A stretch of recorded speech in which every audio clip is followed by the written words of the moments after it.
Appreciate people changing for me. And then next week we will not meet as planned. And then our last session will be August 5th instead of the 12th. Okay. So I want to make sure that we're all on the same page on that. Today's session is to be devoted primarily to Kernberg and his particular object relations theory of narcissism. But it's been pointed out to me by Nicolay that last week we really didn't have time to discuss Hannah Siegel's conceptualization of narcissistic pathology. And so it might be a good idea to start with that today to sort of continue the last class. And then we'll go into Kernberg. I think that will leave us still enough time to discuss Kernberg, which, as I understand it, people in here are quite familiar with, more familiar than the other theorists anyway. So Hannah Siegel was let's say a true-blooded Kleinian. We say in America, she drank the Kool-Aid, meaning that she drank the nectar of the belief and believed in it, and held the Kleinian perspective all her life, all her career.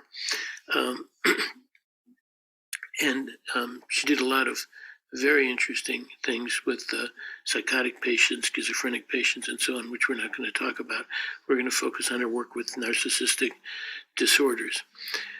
We talked last time about Rosenthal's conceptualization of narcissistic pathology based on Kleinian concepts, but as we said last time, Klein herself did not have a concept of narcissistic disorder.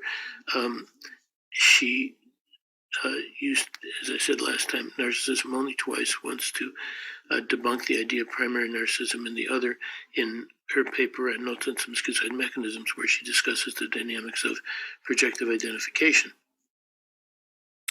Projective identification, she thought, was basically a schizoid phenomenon, schizoid defense, if you like. We discussed Rosenthal and his belief that the contact with another object is anxiety-provoking for certain patients, and they have to defend against it with a grandiose self, and that called it.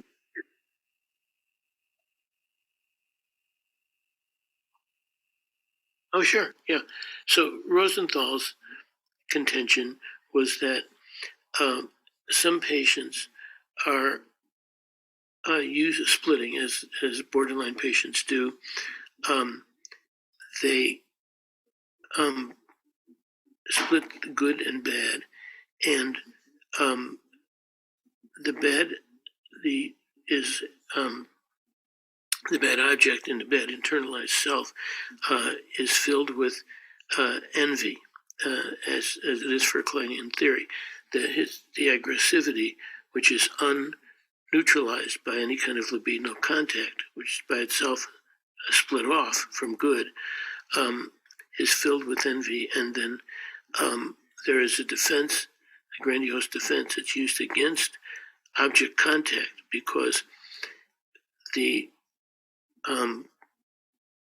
defense against envy and aggressivity means that that contact with an object is something that's desired in an intense way in order to try to grab on to the object. And his belief was that the good object leads to what he calls the good self, or the libidinal self. And the libidinal self seeks object contact, whereas the aggressivity becomes the we might say the bad self, becomes the destructive. I think a better word for it is destructive. The destructive self, filled with the destruction of the aggressive drive, in the form of an object relationship, of course, but still aggressive and destructive. And it is split off from the libidinal self. The libidinal self seeks object contact, okay? Whereas the aggressive self, it attacks the libidinal self because the libidinal self seeks object contact, and what the patient is most afraid of is exactly that, contact with the object, in which threatens such boundaries as the patient has. The boundaries are so fragile that they can't tolerate any effective contact with the object, and so they withdraw into a state of narcissistic pathology, a narcissistic grandiosity, in which others are not permitted entrance. So that was Rosenthal's conceptualization of narcissistic pathology. Any questions about that, please ask them, because I understand I went over it very quickly, but I'm always open to questions about any of these concepts. Siegel was very much like Rosenthal in that she was a true blue Kleinian, believed in the Kleinian system, the Kleinian mode of thinking, an object relations mode a la Klein. But she, unlike Rosenthal, did not believe that there was a libidinal self, or that there's any need to postulate a libidinal self, because the patient is anxious about any object contact, because any object contact means envy and destructiveness, and in order to preserve the object, the patient withdraws from object contact into an aloof, grandiose posture. So, you see a narcissistic patient and they're not interested in you or anybody else, only in themselves and only in what others can, only interest they have in others is for others to bring them admiration, recognition. In other words, bolstering the grandiose self. The thing about the grandiose self is that it is typically a stable, relatively stable defensive structure which the patient uses in order to feel some sense of stability in a position in the world, problematic though it is. But for Siegel, unlike Rosenfeld, there is no split in the self between a libidinal self and a destructive self. There's no need to postulate a libidinal self at all for Rosenthal. The patient seeks object contact, but then is afraid of object contact because it threatens such minimal boundaries as the patient has. In that way, she's much like Rosenthal, but where she departs from Rosenthal is with this postulation of a self, a fragile self, a self nonetheless, that has to be protected against the ravages of the outside world. For Siegel, however, there is no libidinal self seeking object contact. That it is the aggressive object relationship that seeks object contact, and it's often intimidating for many people, and they back off from the patient and don't want to continue the formation of a relationship because the patient can be pretty scary when they get angry, when they get evoked.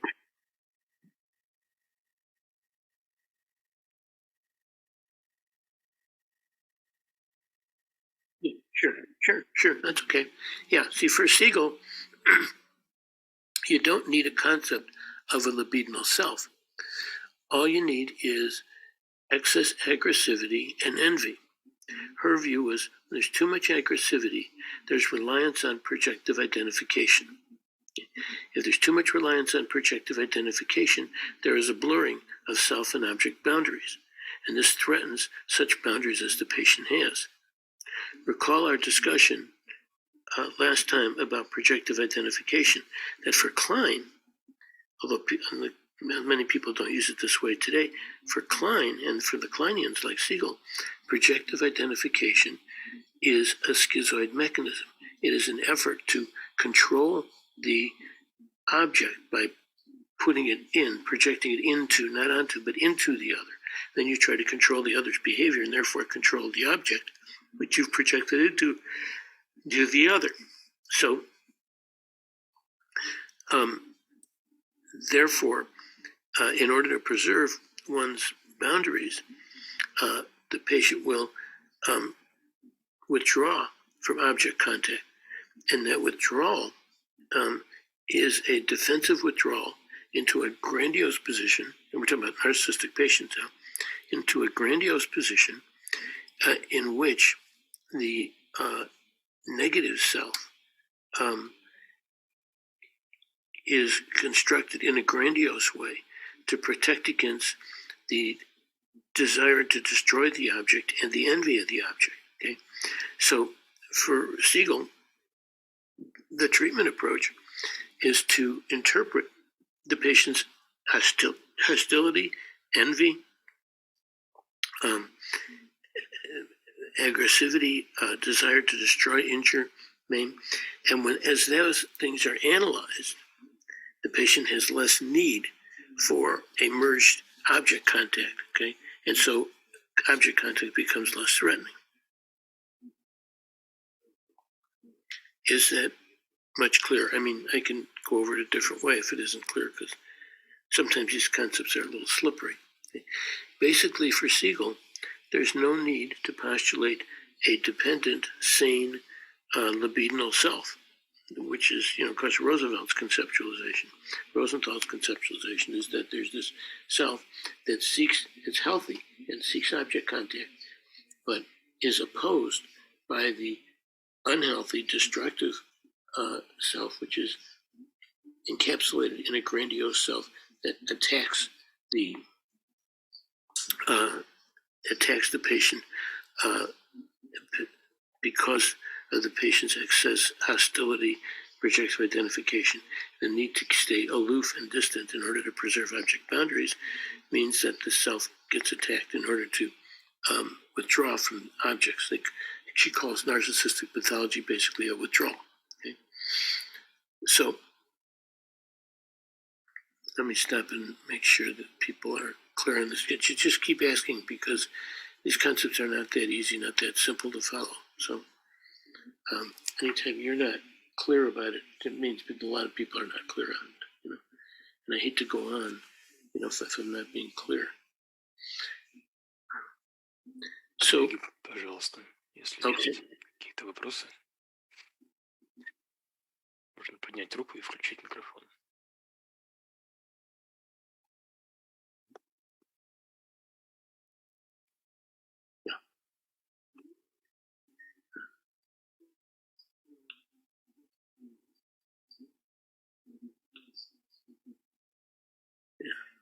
Okay, well, if there are no questions, so Siegel's approach to the narcissistic pathology is to interpret the patient's hostility and envy, basically. And as you interpret the hostility and the envy, there's less need for the patient to penetrate the boundaries of the other. There's less need, in other words, for projective identification. And therefore, the patient is able to have a much more normal object relationships. So this is how one analyzes the narcissistic pathology without ever touching on a sense of a libidinal self, because she doesn't believe in that. So hopefully that's clear. It's clear the differences between Siegel and Rosenthal, which I think is important, because it's important to know not just the similarities, but also how they're different. The Kleinian point of view has promulgated a number of different theories of narcissism, not just one, not just Klein's, but Klein's, Rosenthal's, Siegel's, a variety. And we can use that really to launch our discussion of Kernberg, because Kernberg is, if he's anything, he's a neo-Segalian.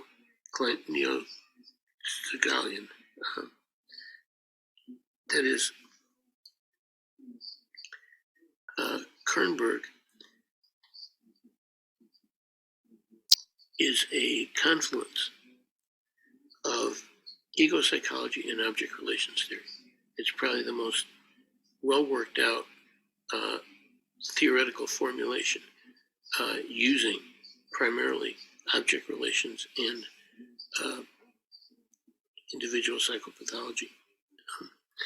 You see, Kermberg was, as I said to you before, was raised in Chile, and it was, of course, all Kleinian in those days, and to this day isn't so much, but in those days it was all Kleinian. And so he was steeped in Kleinian theory. Okay, he knew all about, what was on this page of the textbook, this page of the textbook. He understood the classical view of psychopathology on the basis of drive theory and the repression of drives. However, Kermberg said, you can never find a drive, okay, except embedded in an object relationship. There's no such thing as a drive without an object relationship. So that allowed him to say that the mind consists of object relationships. So it's like a good object relations theory. Fairbairn would say the same. Winnicott would say the same, right? So it's important to understand that, of course, that the object relationship always has a drive embedded in it, and that every drive can be found only in an object relationship. To ask questions about the drive without an object relationship is to ask for nonsense, because there's no way to tell. What we can say is that for Kermberg, being trained as a Kleinian in Chile, he comes to America, and I don't know exactly when, so I'm not going to hazard a guess, but he came as a young man who's still studying, and what he noticed was that his eyes were hurting badly.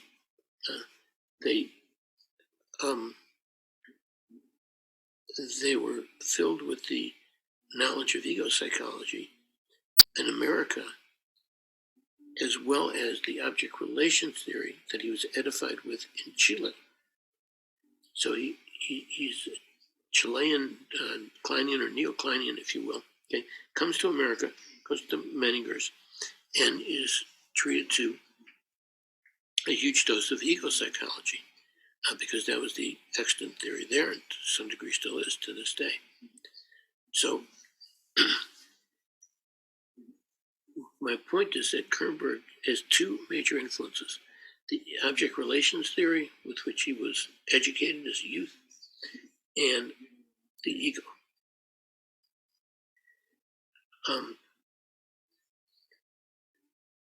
And the ego meaning ego psychology. The ego psychology that he got from, the New York ego psychologists who were at Menninger's or influenced people at Menninger's. So he sets out, he writes a very interesting critique of the Kleinian school, I think it's 1972, in a book edited by Peter Giovacchini. And Kermberg goes into great detail in his opposition to the Kleinian point of view left to itself without any kind of modification. He never says he's opposed to the Kleinian viewpoint, but he's very critical of certain aspects of it because it's all one person. Not taking into account the object relationships, as though treat the drive as though a drive can exist somehow in isolation of an object relationship. And he didn't like that. So what he said was, and what he set out to do theoretically, this entire edifice that he created, was to say, there are object relationships before ego psychology comes to the table. I mean, ego psychology, as you know, was the extant theory, the powerful theory for psychoanalysis in the 40s, 50s, when Kermberg was at Menninger's. But what happens is that, knowing that they're coming, they write things into the basement. And yeah. So anyway, the point is that you had these two influences: ego psychology and object relations theory. The object relations theory from Chile, from the Kleinian school, and the ego psychology he learned when he came to the US. And he set out to develop a theory that integrated the two. He felt like the object relations theory was too separated off from ego psychology, and ego psychology was operating without any contact with object relations theory, and that in fact both were critically important to development and to the psychopathology derivative of derailment and development. Is this loud enough? Can people hear me now? Yeah, Greg, he writes this 1972 essay in Gioacchini's book, A Critique of the Kleinian School. And he basically criticizes the Kleinian school for a lack of concept of the ego, for no differentiation among different psychopathologies on the basis of ego structure and defenses. And that's his critique of Kleinian school. So what he said was that the Kleinian school has to be integrated with contemporary concepts of ego, okay? And that's exactly what he set out to do. That is the blueprint for his entire career from 1972 to this day, okay? So I'm not going to go into his whole theory because we don't have time and it's not our focus here. Our focus here is on his concept of narcissistic pathology only.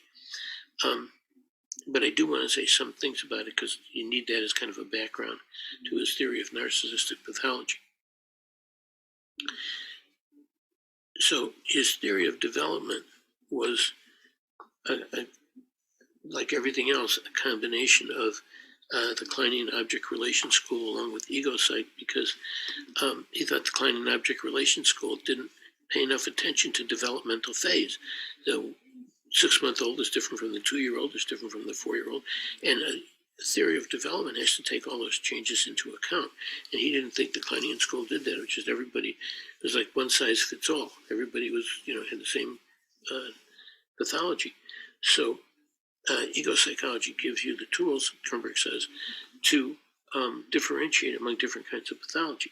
So he had psychotic, at the most primitive level, borderline, next highest level, and narcissistic pathology as the healthier kind of pathological, pathological categorization, I would say. So very quickly, his developmental theory was that from 0 to 6 months, the infant is forming a symbiotic relationship. The first few months of life are taken up with forming that symbiosis in which the other is seen but not seen as a separate person. The other is taken in and undifferentiated. There's not a differentiation between self and object. And that coalesces around 6 months or so. And at that point, the child begins to recognize that, oh, there is a difference. There is somebody here I'm dependent on. I don't gratify my own wishes, right? But I'm dependent on this other person. So that ushers in the second stage, which is differentiated. There's a separation of self from other. And the key aspect of the second stage is that the self-other de-differentiation, let's say, is fused. There isn't yet a maturity to differentiate self from other, but good and bad are split. Okay. Then in stage 3, self and other begin to become differentiated. Okay. And so this is where we have to really focus, because this is Kernberg's theory of narcissistic pathology. It's stage 3 or possibly 4, but no higher than that, and certainly no lower than that. So 3 and 4 can be stages in which the center is, stages 3 and 4 can be explosive, in which the illness can take a very bad turn. It can be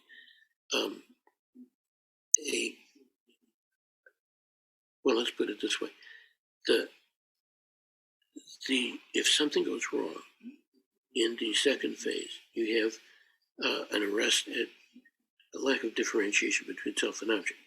In the third phase, okay, if something goes wrong, you don't have a differentiation yet. You're struggling to differentiate self and object, but it's been incomplete.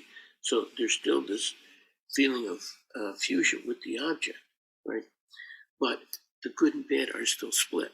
And the purpose of stage 3 is to gradually bring together the good and bad In stage 4, good and bad are brought together into seeing one object. The environmental mother and the object mother, if you like, are brought together and are seen as one human being. So the narcissistic pathology can be either stage 3 or stage 4. He's a little unclear about this, and he seems to waffle between saying narcissistic pathology is one form of borderline and saying narcissistic pathology can be one form of borderline, but it's its own way of being. But I don't think he really substantiates that. I think it's really in his writings, he writes narcissistic pathology as though it's a variant of the borderline. Now, what is the variant? The variant is that the narcissistically organized person is fundamentally opposed to the other values of the self. In other words, we may feel like we're always honest and doing the right thing and following the rules, but there's a rule we don't want to follow, so we don't follow it. So then we begin to attack ourselves for being immoral, and attacks go on relentlessly. And that's because there isn't yet an integrated superego structure. So that's a level 3 kind of pathology. It's a level 3 in which the infant wakes up, recognizes there are others. The others are separate, okay? And we know this happens because the infant, plays with the other. Yeah. The notion is that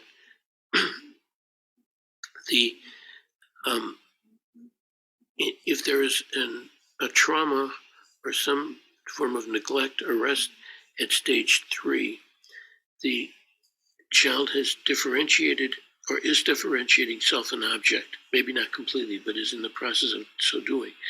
But the good and bad are still split because it's in that phase that good and bad are brought together. Okay? So if they're not brought together, then there is the good object relationships, which are taken in as a good object, and the bad object relationships, the bad objects is internalized as the bad object, and they are split from each other. Okay, and the purpose then of therapy, obviously, is to bring them together, so that the good and bad can be integrated into one object. You see one object with good qualities and bad qualities, and if there is trauma at this phase, that task, that developmental task, is never completed. Okay? So the patient is stuck, okay? With no sense of how to extricate themselves from this fused relationship in which they never felt right about entering into, but were drawn into it. And now, what do? So Kernberg's word of wise, of course, to the therapist is, you just never gratify the patient in this way. You maintain your posture of neutrality, and you analyze. And for Kernberg, the therapeutic action comes from analysis, nothing else. There is no phase that you gratify the patient or super gratify the patient or don't refuse to gratify the patient. You do what you need to do in that particular situation. The narcissistic pathology for Kernberg is a variant of the borderline. Okay? Remember, we talked about we didn't talk much about borderline for Kernberg, but borderline for Kernberg is the patient who is able to differentiate self and other, but still stuck in splitting, right? And so, because the aggressivity is not neutralized with any kind of libidinal or positive object relationship, the negative object relationship tends to take over, and the individual is spitting and calling names, who knows what, denigrating you or me in the center of all this. Basically, the ritual is to see, can this person take it? Are they man enough to take it? What we're meeting out here.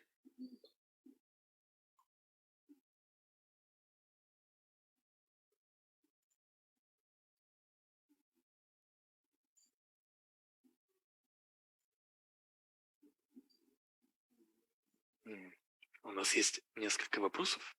Я мог бы их озвучить. Okay. Карен спрашивает, можно подробнее разъяснить, чем отличается третий этап от четвертого этапа?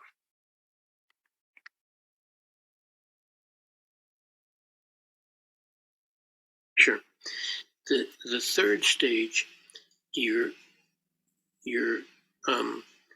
in the process of integrating the good and bad are split, okay, in the third stage, and you differentiate good and bad object, self, and object, but you're in the process of bringing them together. Okay,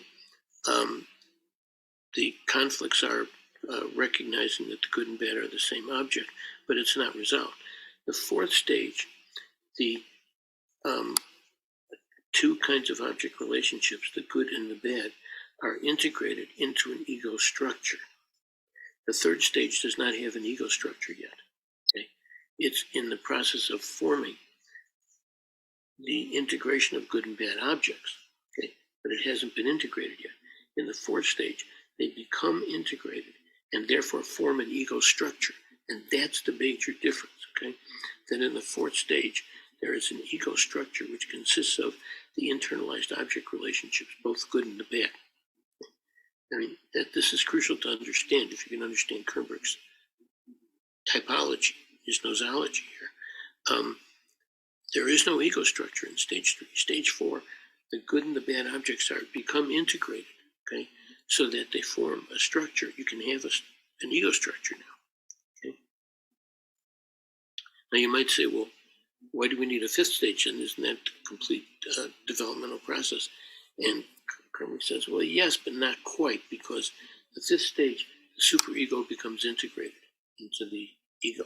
Okay, and so then you really are bilingual once you can do that. So stage 5.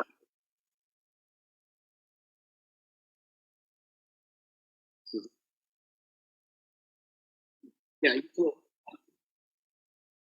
right. You might ask, well, isn't stage 4 the highest stage then? Because in stage 4, you integrate good and bad objects into an ego structure. And you might think, well, what more do we need to do, right? We've got an ego structure now, and so that is the completion of the developmental process. But Kernberg says, no, there is a stage 5 in which the superego becomes integrated into the ego. Even though you have an ego structure in stage 4, you still have the superego as separated off, dissociated from the rest of the personality. In stage 5, you bring that superego structure into the ego and integrate it into the ego, so that your self-observations, your recognition of your own failings or transgressions are not hostile and sadistic like they are in stage 4. In stage 5, they're integrated into the ego, and therefore they're self-criticism, but they're not hostile, they're not abusive or fundamentally abusive like they are and can be in stage 4. So I was simply saying that stage 4 might just look like, the ego development is complete, but Kernberg says there's one more step, which is the integration of the superego. But for our purposes here, in talking about narcissistic pathology from a Kernbergian point of view, what's important is to understand stage 3. In stage 3, there is the process of differentiating self and object, but the good and bad object relationships are still split. Okay? And that's where we have to take off and develop. Like Kernberg takes off and develops his own theory, because Klein, missed the fact that there is a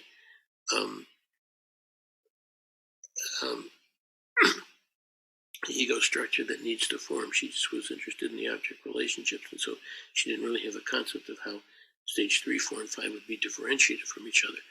But for our purposes, the narcissistic pathology, it always means an arrest in stage 3 before there is integration, where the process of integration is occurring, but something happens to arrest that process, okay, or stop it completely. And so the individual is left with the ability to differentiate self and object, but not the ability to integrate the good and the bad objects, or good and bad relationship. They remain separated from each other.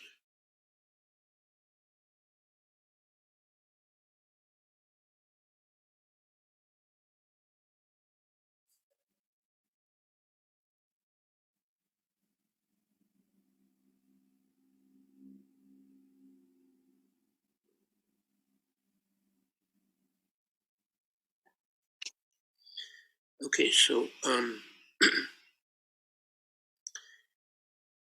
what I want to do now is basically describe the narcissistic personality disorder from Kernberg's point of view. Because there is an arrest, or a developmental process that's been arrested in stage 3, because of that, good and bad are split, okay, so that there is not an integrated ego structure. So this is what he calls ego weakness. Ego weakness means that there is a tendency to not be able to sublimate, to act out on impulses, because you don't have that ego structure that will help you stay in executive control of your own sense of self. Okay, so this is true of all borderline patients for Kernberg. Okay? Those of you who've read Kernberg, you know that for Kernberg, a borderline patient is somebody who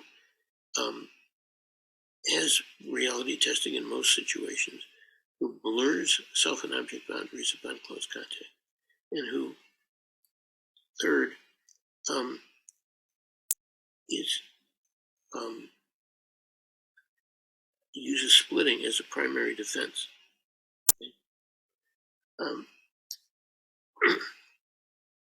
There can be brief episodes of psychosis based on fusion of self and object, but they're brief, and the patient can usually pull out of them because there is enough ego strength there to pull out of a contact between self and object, between good and bad objects. Okay, so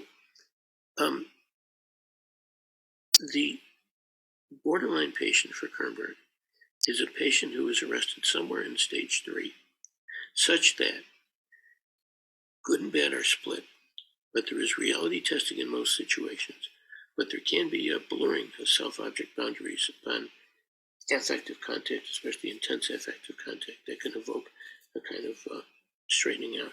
Okay, but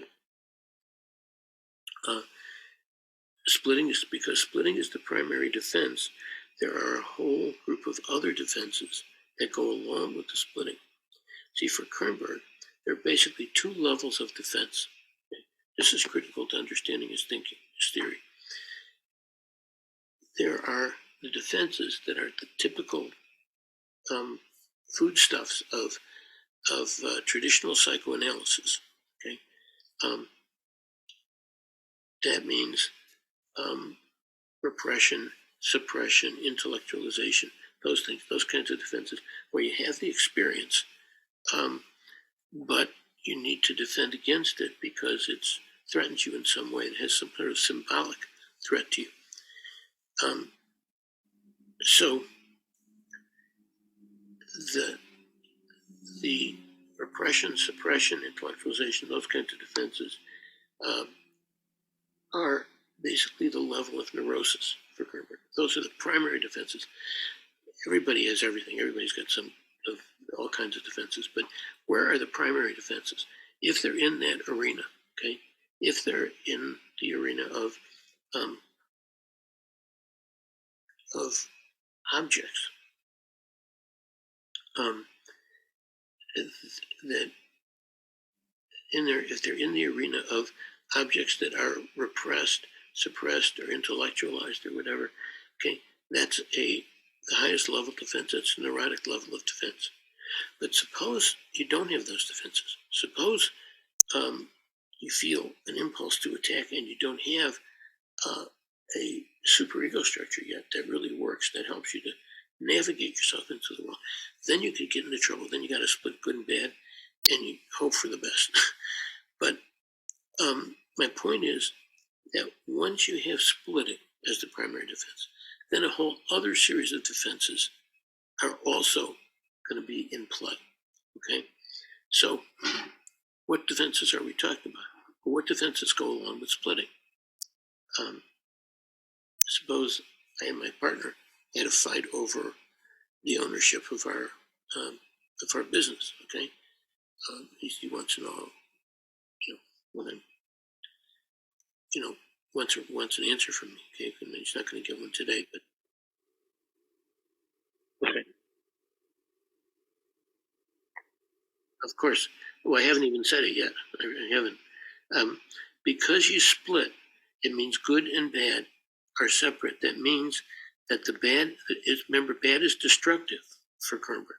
It means the aggressive object relationship, the aggressive drive in an object relationship, always seeks to damage or destroy the object. The good object relationship is the object relationship that seeks to form a connection with the object. One is to destroy the object, the other is to attach to the object to form a connection with the object. Okay, so in order to preserve the splitting, because there's a tendency to be confronted, obviously the patient is confronted with good and bad all the time, right? And so if you split good and bad, then if you experience something that's bad, you can project it out, right? Because there's no good there to neutralize the projection. So you project it out onto the object, okay? And that's projection, of course, which is one of the defenses that's commensurate with the splitting, okay? We name the defenses that are commensurate with repression, right? With repression, there's undoing, there's suppression, denial, okay? But now we're talking about a different level of defense. If we're talking about splitting, then certain defenses come into operation. You can't really use repression if you're splitting. But what you can do is, if you're splitting, you can project your bad self, the bad feelings you have that you want to get rid of. You can project that onto the object, okay? You project it onto the object, but then what happens is you save yourself attack from within because you project the aggression onto the object. You no longer have it within. There's no threat to the sense of self, but the object now is the dangerous figure. Because the object can now attack you, and because the object, remember, is perceived now as destructive and hostile. It's one's own destructive and hostile feelings that are projected onto the other. The other then is scary. One becomes paranoid. You use projection. You might attempt a run to get a ball or something that goes into the yard of the other. But the point is that the other is always suspicious, because when you have a split of good and bad, the bad is projected onto objects, and then there's always this fear of objects because they might be attacking. So if the object is felt as attacking, then it's coming from outside. I have to try to do something about it because I can't control it. So I try to put the clamps on it and bring it inside, or I can control it. I feel I can control it, okay? So you go from the initial annihilation anxiety and splitting to projection to introjection, okay? Introjection is what allows you to try to manage the grandiose self, the self that is seeking object contact. Okay? Remember, the destructive object relationship is not seeking object contact, but object destruction. Okay, so you got to keep them separate. Therefore, you can project, and then when you project, you then become frightened because the object has this hostility and this danger, and you feel helpless to protect yourself. So you bring the object in to the self in an introjective process. So it goes projection, introjection, right? And then you now have the badness within. The badness within now saves you the fear of the external world because you have it within. The world doesn't have it. You have it, okay? But on the other hand, it means you're in much greater danger than you were before, right? So you're in a pickle. I think the point is that we have to understand that the projection introjection process leads to an effort to reproject, but now it's not projection onto, it's projection into. You try to project the badness now into the object in an effort to control it, and then you try to control the object, right? And by controlling the object, you're controlling yourself, your own aggressive impulses. I went over the last part, I know, pretty quickly, but we have a time crunch at this point. It's because I missed last week.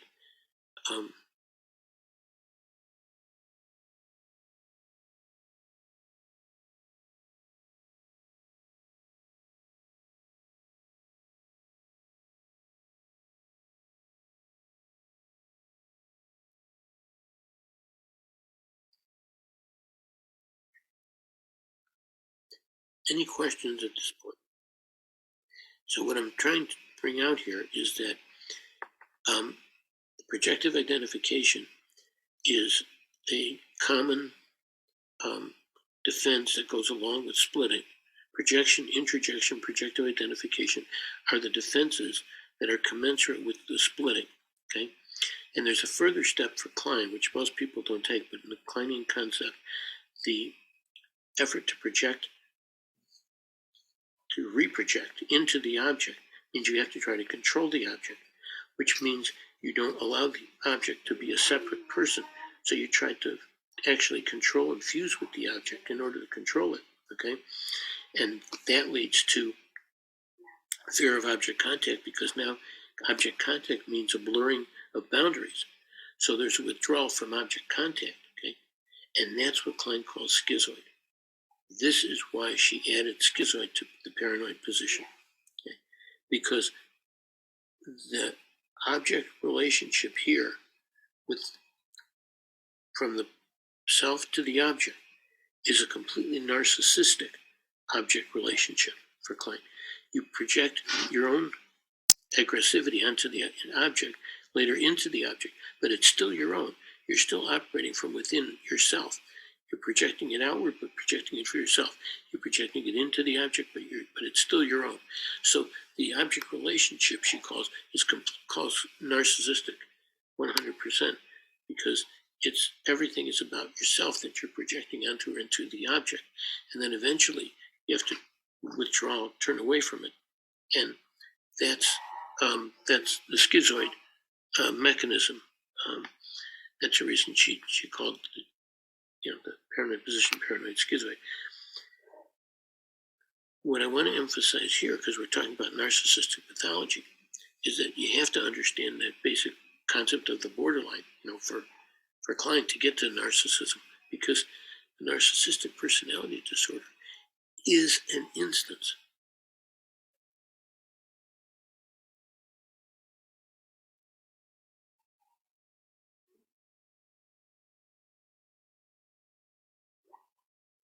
Yeah. Okay, so now we have the set of defenses that are used by the borderline, by any borderline, okay? So what's the difference with a narcissistic personality disorder?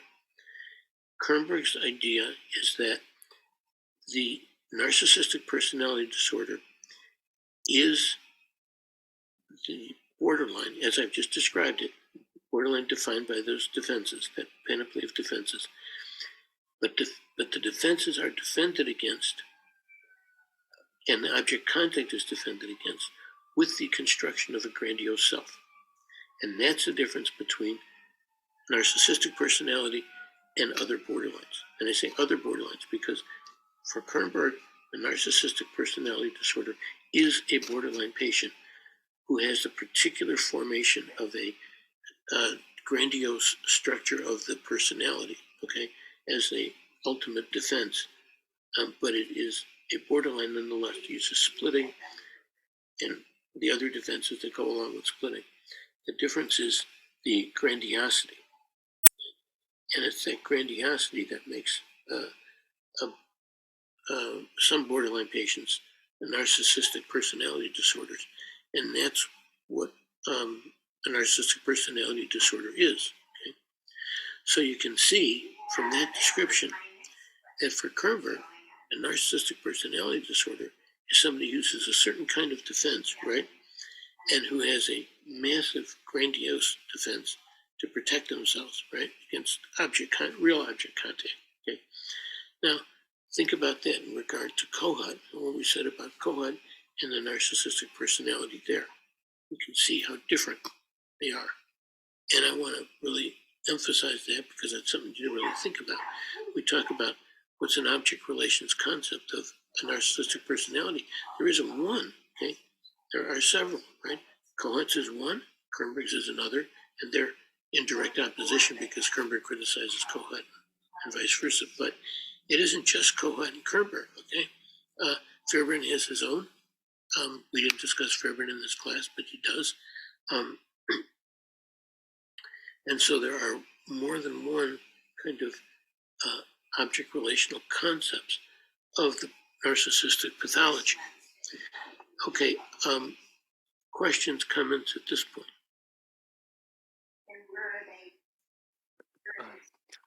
У нас есть один вопрос, но я думаю, мы сейчас можем сделать Okay, перерыв, да, потому что уже okay, время, а потом тогда я озвучу all right, вопросы.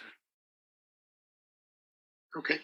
We will break until 10 o'clock, like 10 minutes or 15 minutes? Or how long? Давайте на 10, а потом еще 10. Okay, all right, 10 minutes. Okay, good. All right. Хорошо. Okay, are we ready to resume? Да, мы можем продолжать. Только извините, Фрэнк, могу ли я, пожалуйста, попросить вас совсем немного опустить камеру, чтобы мы вас лучше видели? Ага. Нет, Is that better? наоборот. Да, вот так. Like this? Мгм. That's better? Thank you. Okay. Отлично. All right. Да, и у нас есть... Спасибо большое. У нас есть вопрос от Вадима Шарапова. Скажите, пожалуйста, как Кернберг объясняет, что некоторые пограничные пациенты используют только защиту пограничного спектра, а другие пограничные пациенты используют еще и защиту в виде грандиозной самости? Yeah. It's a very good question. He really doesn't explain it very well, I don't think. He does say, to his credit, that he does try to address the issue. He says that some patients have a special talent or ability or skill such that they are able to defend with a grandiose structure. So somebody is, for example, exceptionally athletically skilled, okay? And the person who has exceptional athletic skill, certainly in the United States, and I think really in most countries, gets a great deal of admiration, a lot of money, but more than anything else, the adulation of fans who want their autograph, who will come out to see them, who pay good money to see them. And so they're gratified narcissistically, okay, because of the exceptional skill. Sometimes it's looks, being beautiful, actors or actresses on the screen. Whatever it might be, they get the adulation that every nurse, every borderline patient seeks, but only some get, okay? Most do not have the exceptional talent or skill, so that they're not going to get a great deal of this kind of adulation. So they can't, it's tough for them to use grandiosity as a defense. They have to use splitting and projection and so on, other defenses, because they don't get enough adulation from others. But if you do get it, if you're exceptionally gifted intellectually or athletically or endowed with a special beauty, people do respond to you differently. They give you a great deal of narcissistic gratification. And so on that basis, you can build a grandiose self. And it works because you can defend against all your aggressivity, all your sense of weakness, dependence, your envy. All that can be defended against by the grandiosity, by just soaking up the adulation.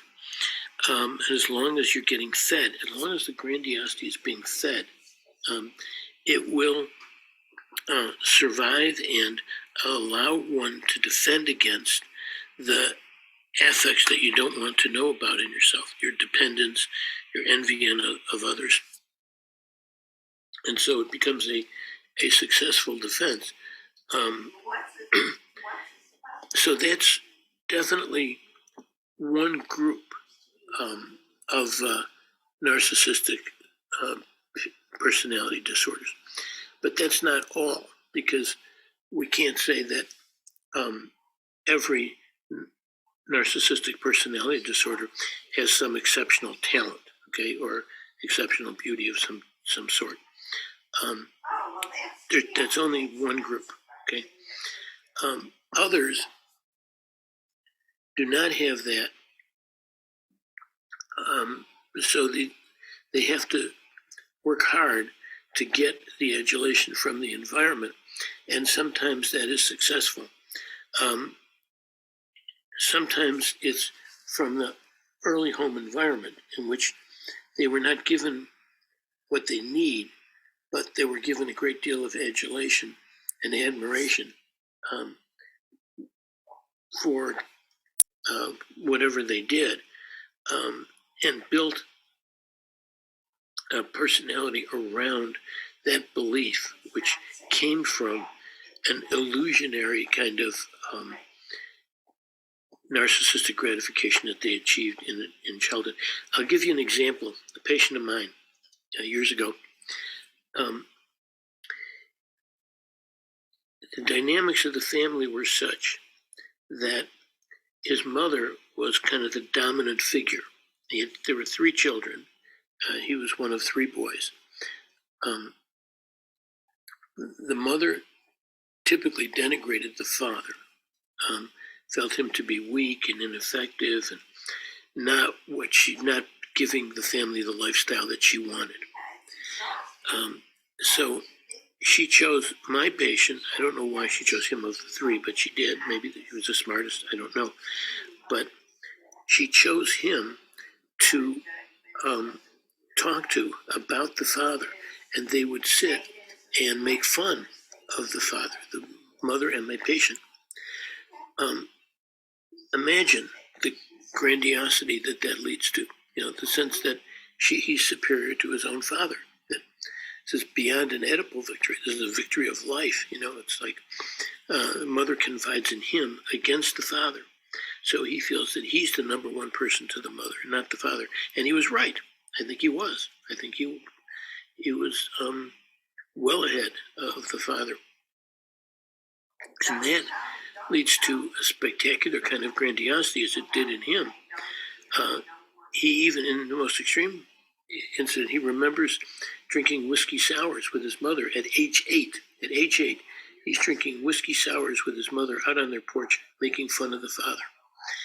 So, of course, he felt like he was very special, and it was this grandiosity on which he constructed his whole personality.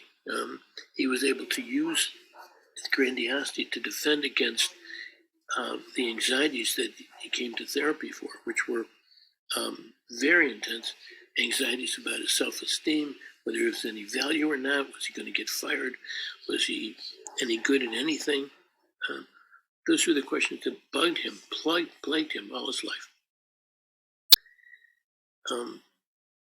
So he grew up as with this sense of himself as being special, and feeling like he was never a child. He was an adult man when he was 12 years old.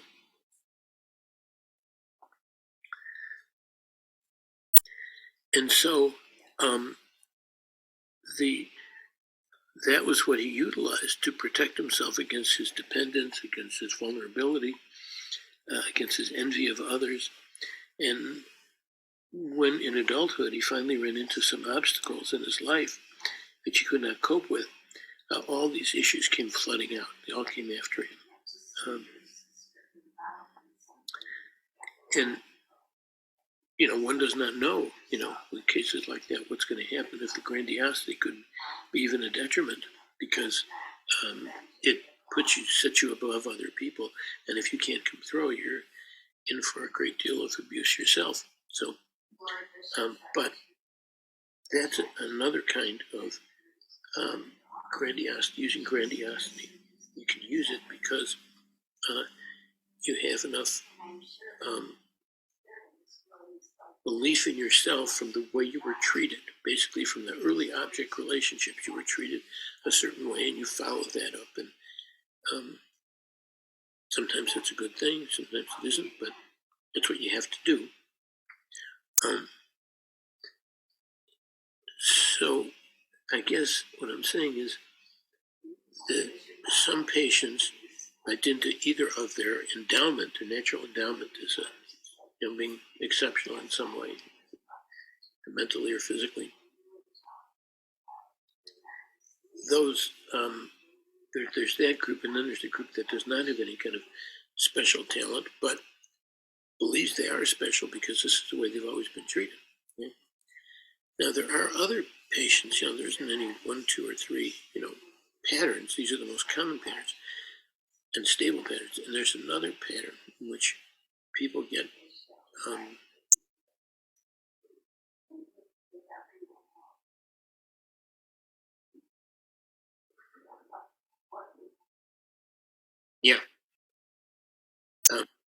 I just want to wanted to pause for a second. I'm here. I just I got distracted. Okay, so what it depends on basically is the family dynamics. Now, there's another group of narcissistic patients who, like other borderlines, they split. They have the same dynamics of arrest at stage 3 or 4 of the developmental process, and they're not necessarily treated specially, but they are treated abusively, negatively, as though they're not as good as other people, continually put down, always being told that they're not good enough. Whatever they do, it isn't good enough.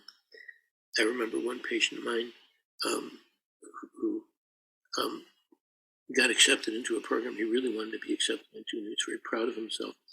And he showed his father the acceptance, and the acceptance letter said something about his needing to take more math courses. And that's the only thing the father commented on. He said, "Oh, you need to take more math courses." Didn't say anything about his being accepted or how exciting that was. Nothing about that. So there was no narcissistic gratification at all. Everything was negative. He was never good enough. So many patients of that type become depressed patients, have negative self-esteem, as he did, of course, they always do. But some defend against the negative self-esteem with a grandiosity, with a sense of, I'm better, I don't need,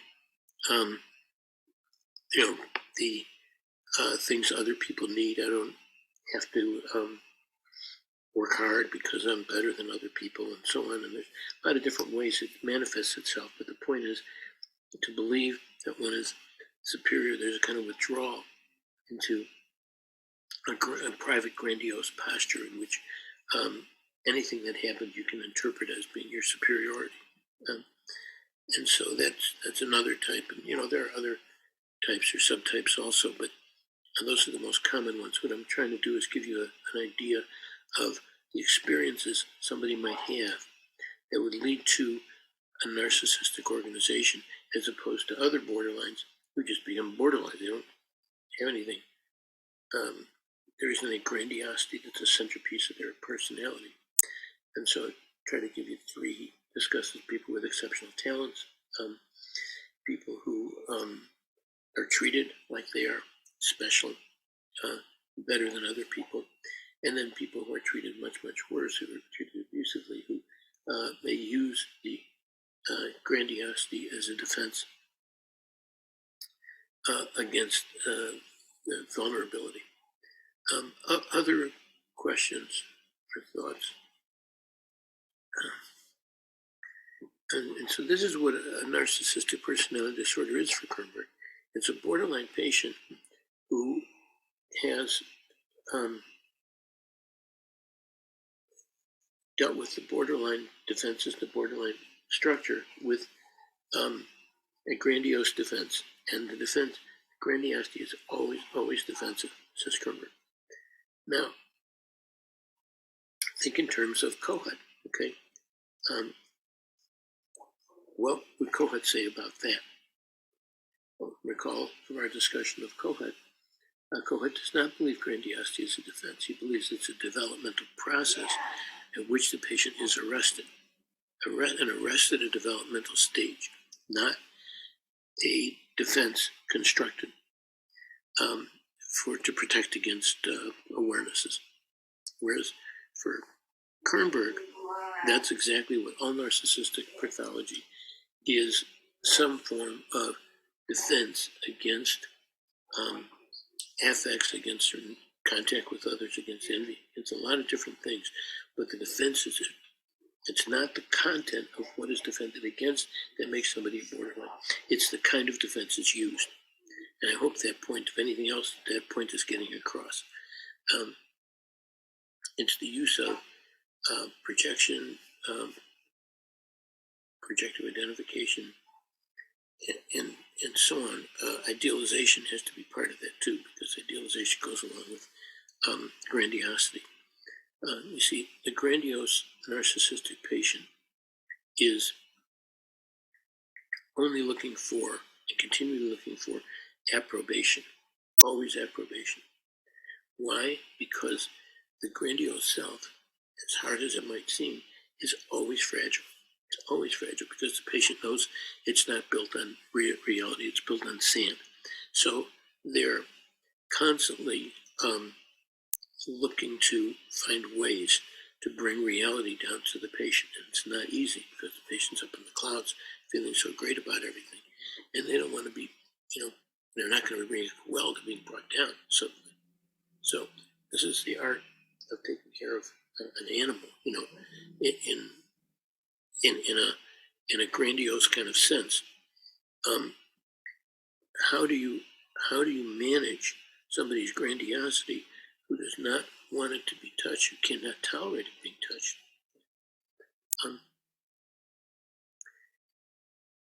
What Kermberg says, I want to stick with Kermberg here rather than give you my own ideas, which are different from Kermberg's. The grandiosity can be addressed and interpreted if you form a good therapeutic alliance with the patient. That's what Kermberg believes, that you form an alliance, you agree on a certain number of, you agree on a certain kind of schedule, and there's certain reliability in the schedule and so on. The patient knows what to expect. And you come through on that, and then after a while, you become able to begin to interpret to the patient. Maybe there's something that they're protecting in believing themselves to be special and different. And the patient may not react to that well, okay? But every time you say it, you may take a little chink out of the patient. And how many little chinks are taken out of the patient?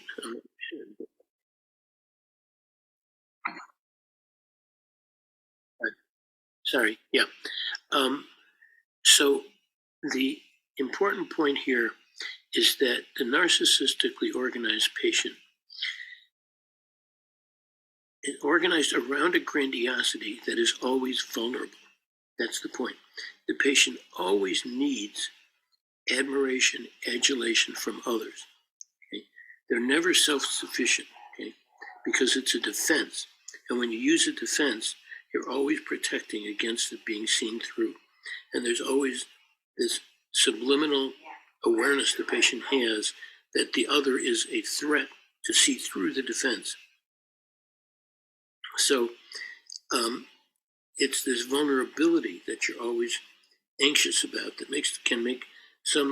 does make some personality disorders into paranoid patients. They become paranoid because they're afraid that the grandiosity is being seen through. And it often is. It often is seen through. The grandiose defense is constructed to be stable and enduring, right? But it's never as stable and enduring as the patient seeks it to be or wants it to be or needs it to be, because it's as a defense, it's always got this vulnerability to be seen through for what it is. And the biggest threat to the narcissistic patient is that the grandiosity will be seen through, will be penetrated by the gaze of the therapist. And that's why narcissistic patients so frequently fire their therapist, go from one therapist to another. I mean, they're the ones who, fill your office with stories of, I've had 8 therapists now and they've all been idiots, that kind of thing. And that's because the therapist is always looking for some way in, and the patient finds that threatening. They don't want the patient inside, right? They just want everything out. Because if you see inside me, then you're going to see that I'm vulnerable, that I don't have this spectacular performance record that you think I have, or whatever it is. So it's a constant battle in the borderline personality disorder between the patient's need to maintain the defense and the patient's effort to break down the defense. Because it's only when the defense is broken down completely that you have fundamental change, that you could really say you can now raise up a different kind of person. That is not easy to do at all.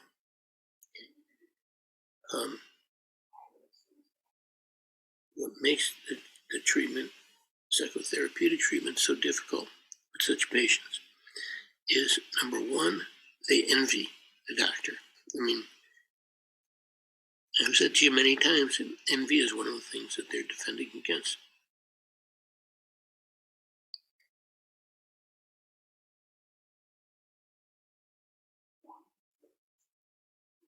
So the treatment approach that Kernberg uses is interpretive, but it's not just interpretive. If we said it was entirely interpretive, we'd be saying he recommends psychoanalysis, okay, which is, in his view, an interpretive discipline. But it's people at this level of pathology, being borderline patients, are not able to handle, Kernberg believes, standard psychoanalysis where you come 4 or 5, 6 times a week and you're free associate. He doesn't think they can handle it. It's too unstructured. And what the patient needs is some more immediate feedback, something more immediately helpful to them, okay, in order for them to believe in the psychotherapy. They don't have a lot of patience because they don't have a lot of ego structure.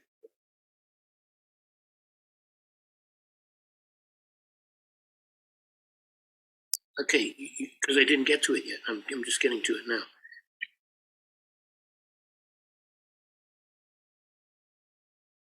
Well, what I'm saying is that in standard psychoanalysis, it is enough to say, we interpret. The patient comes, they come 4 or 5 times a week, they free associate, we interpret. Okay, according to Kernberg, that's standard psychoanalysis. Okay, when he talks about the analytic treatment of narcissistic personality disorders, or any borderline, really, it applies to all borderlines, he's saying that that is not the treatment of choice. You can't just have the patient associate and interpret. Why? Because the patient doesn't have the ego structure to manage that. Okay, there's too many fissures, too many holes in the ego structure. It's too flimsy and too fragile for the patient just to be able to handle any kind of interpretation that comes along. So what you need are what he calls parameters. It means you have to make sure that the patient does not act out. You have to be very precise about the boundaries of the therapy, and that the patient can't act out beyond the boundaries of the therapy. That if they get angry, they have to come in and talk about it. They don't act out. Those kinds of things, because when you have a fragile ego structure like they do, their tendency is, if they don't like something, to act out. You do something that they find insulting, it's not doesn't give them any adulation, no narcissistic gratification in it. So the next day they go out shopping for a new therapist, and they tell people, I'm looking for a therapist, and they don't say that they've got a therapist. They're acting out. They're raped.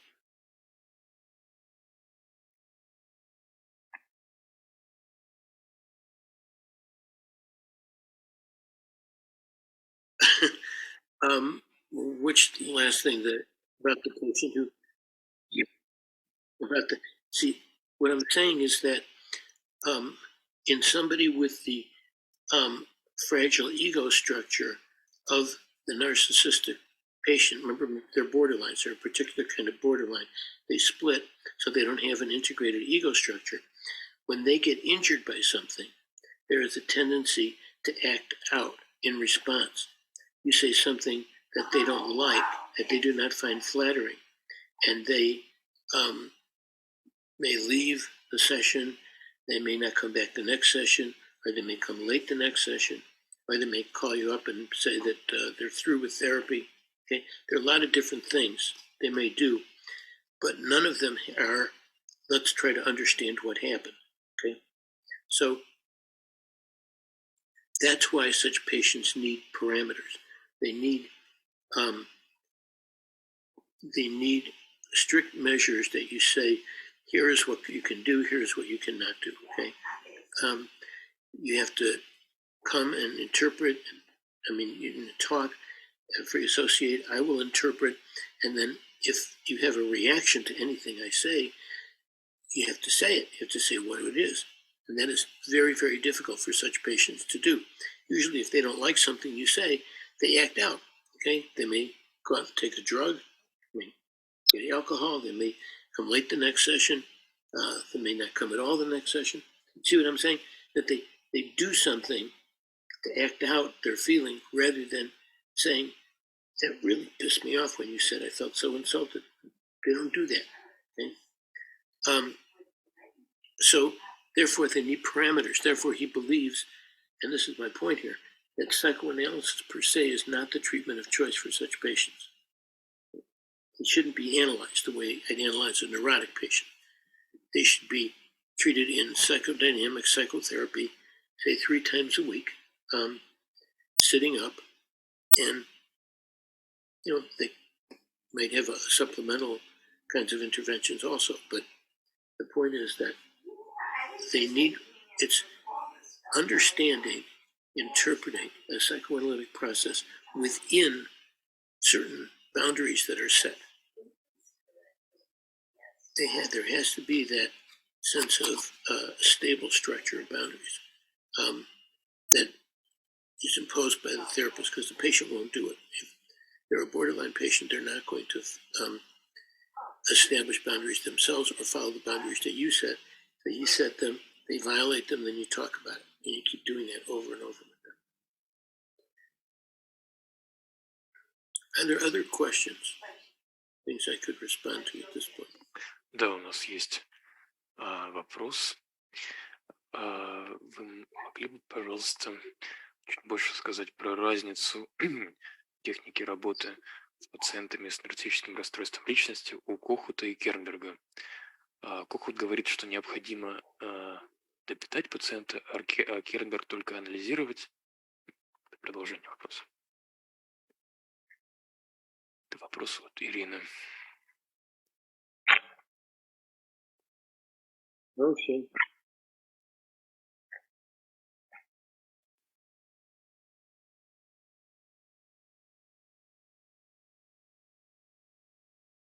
Yeah, that's a good way of putting it. Yes, this of course is one of the big controversies in the treatment of narcissistic patients. If you look at where each of them comes from, for Kerberg, the grandiosity, remember, is always a defense. For Kohut, the grandiosity is not a defense, right? What is it for Kohut? It's an arrest at a normal developmental process. Okay? So in Kohut's view, what you're trying to do with the grandiose patient is you're trying to stimulate the early narcissistic needs. What you want to do is bring out the patient's point of arrest, the needs the patient has that were not met, or that were met with hostility or whatever. You want to bring them out. You want to mobilize the self-object needs of early childhood in the transference. Okay. Kerberg has a very different language, very different way of seeing it. For Kerberg, it's not about some straitjacket that somebody has that they put on the patient. What it's about is that the patient's ego is fragile, that's not structured, and therefore you have to provide some of the ego functioning that the patient can't provide for themselves. Okay, so you have to often work with them to not act out. They respond to something that they don't like. They have to tell you instead of acting it out somehow. Those kinds of things. You have to impose parameters. You can't act out something that you don't like. If you don't like what I say, you have to tell me. You can't miss the next session is a way of telling me. And you can, but that's not what we're about. That's not what we do. Okay, that's not what the psychology is. So,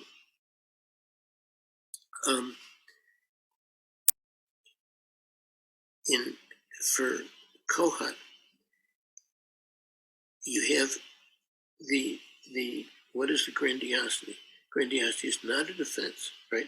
It's a normal developmental process that's been arrested. Okay. For Kerberg, the grandiosity is a defense. It's an erected defense. It can be erected at any time. I could erect that defense now at my age, right? You erect a defense that you hope will protect you against awarenesses that you don't want, like your envy or dependence and so on.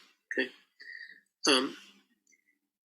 For Kohut, what happened is your normal developmental needs were met. You were going along okay, maybe even very well, right? Playing with other children and so on. Then something happened.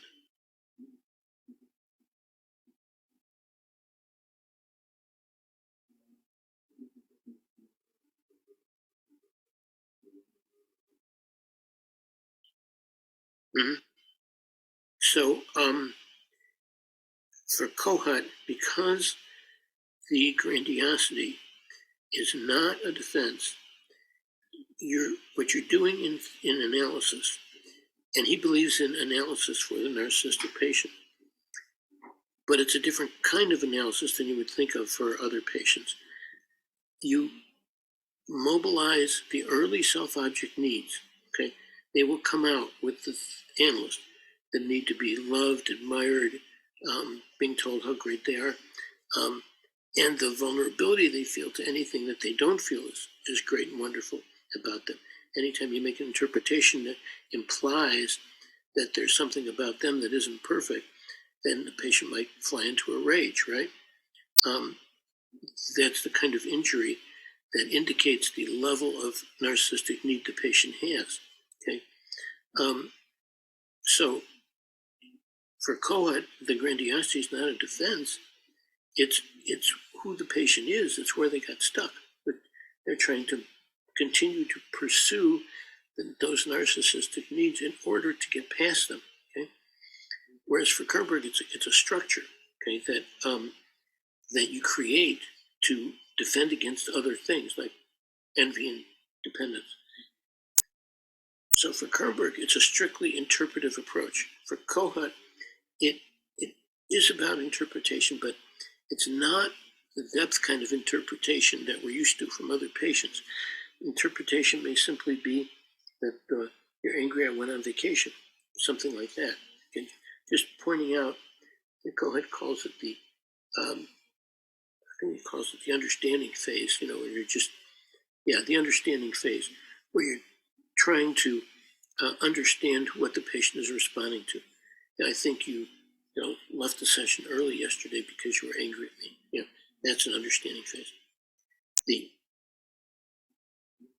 explanatory phase for Kohut is when you have a full formulation of what you think went wrong, and you can say, not just that you're angry, I went on vacation, but it reminded you of when your parents would leave you and they'd leave you with your grandmother and how much you hated that, and you're so enraged at them to this day for that. So that would be a more full interpretation that you might give in the explanatory phase. But there's a long phase of the understanding approach, okay, in which you're just trying to understand what's going on with the patient, what they're responding to, what they're not responding to. And for Kerberg, there's no such thing as this understanding phase. And by then, it could be 7 or 8 years down the road, and you could have done a lot more with the patient. He believes that the Kohut approach is too passive, too much waiting for the patient to come through.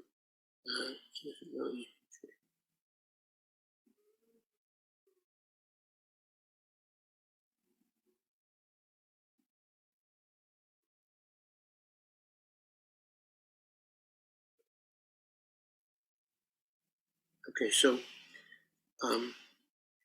you're right, and from the cohesion point of view, you're more nurturing the patient because you're accepting the patient's needs for admiration, adulation, and you can respond to them. Okay? So, you have what he called coincidences. There's minor, injuries, and there's major injuries. And a minor injury might be like you're a little late, or you don't understand something, or you didn't hear something. The patient gets upset and angry about that. Kohut's view is that what you do with that is you take it and you try to understand how it makes sense for the patient to be so upset about such an apparently trivial thing. And there is an understanding, of course, that you're trying to achieve, but it's not an understanding that's in depth like an explanatory phase. It's simply a way of, let's make sense of what you're doing here, okay? Whereas for Kerberg, he would take that same material and take it as you're acting out by not going through me first. You're acting out. We have to understand why you're acting out like that. And you come up with an interpretation which should resolve it. So Kerberg is much more reliant on interpretation than there is for Kohut. Kohut is not sure that toward the end of his career, he's not sure that the interpretation of the whatever the problem is really, really what the patient needs.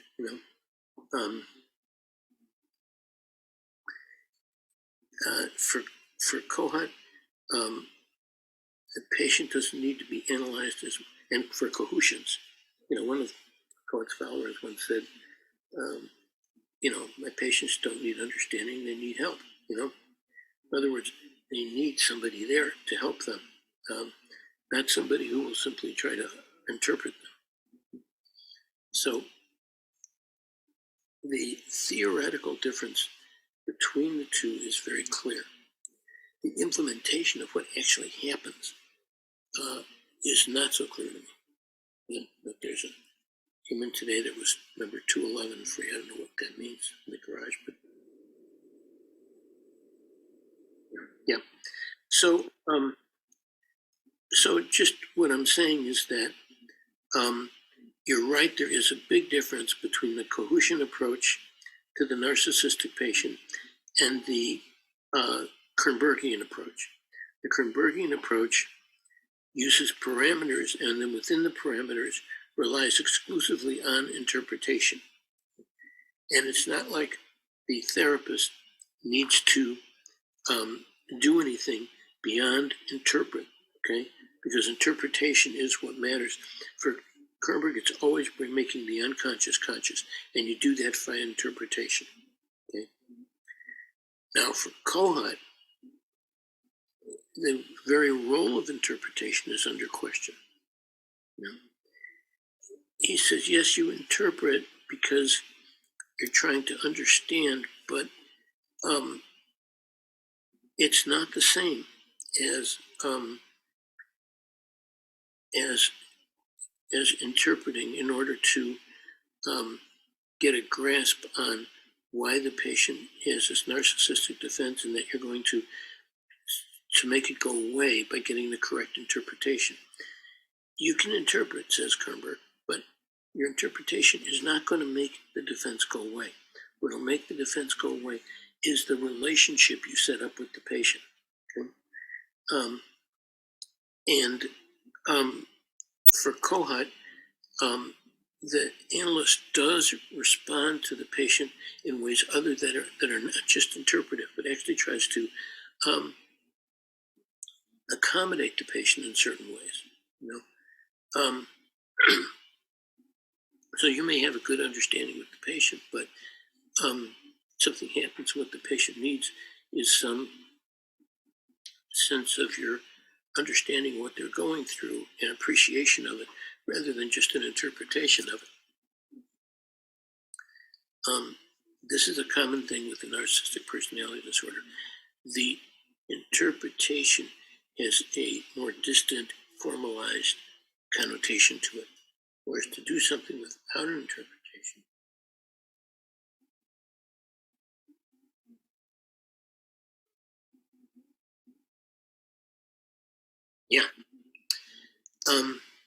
okay, so now I want to go into the difference in an injury. If the patient, a narcissistic patient, will suffer injuries, okay, either inside or outside of the analytic process. Sometimes inside the analytic process, you will say something to understand the patient. They feel injured by it, okay? They feel that you're not sufficiently appreciative of them, okay? It hurts them, okay? And now, what do you do about that? See, Kernberg says what we try to do then is we try to understand what is missing in the patient that they feel that kind of injury, okay? So you try to understand the patient's injury from the point of view of what experiences they've had that lead them to feel so vulnerable. It's that vulnerability that's always the issue. Whereas for Kohut, you wouldn't worry so much about that, at least not initially. You're just going to respond to the patient's feelings of being disappointed. You're disappointed in me. Now the difference is, and the big difference is, that for Kohut, you take it on yourself as the therapist, okay? As the therapist, you say, oh, when I did this, okay, when I came late, that really hurt you. The patient says, yes, that really hurt me. That upset me. It's wrong. It's whatever. Okay, and they attack you for it. Kohut would appreciate the patient is correct, that there is a mistake the therapist made by coming late, and that is what the patient is reacting to. Whereas for Kernberg, it would be simply a question of interpreting the patient's upset. Why is the patient so upset? The actual fact of coming late is not so important. Okay, it's not to be emphasized. Whereas COHUT is all about accommodating to the patient in any way you can. And that's a huge difference. Whereas for Kernberg, it's a strictly interpretive approach within parameters. It's interpretive. Are there any other questions at this point?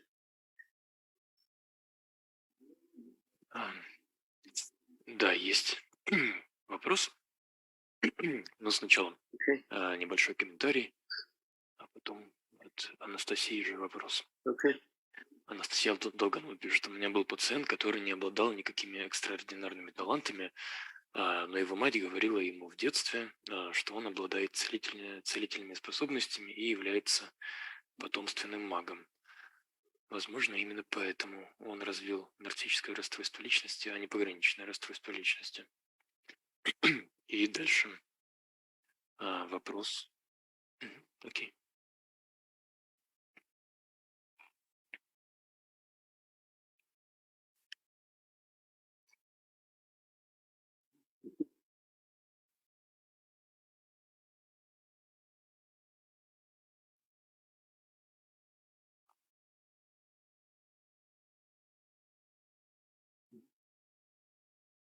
Да, и дальше вопрос. Вот.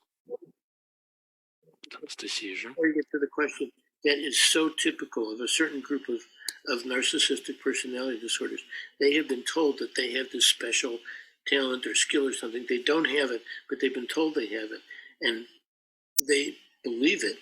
And then when they realize, as adults usually, that they don't have it, that they don't have anything special, they come crashing down. It's a crashing realization, and very, very painful for them, because they've gone through their life feeling that they are exceptional people, okay, with extraordinary talent. But go ahead. Yeah. Go ahead, ask the question. Доктор Сэмерс сказал, что грандиозность может навлечь на человека много абьюза. Можно ли попросить его вернуться к этой мысли и объяснить, что он имел в виду?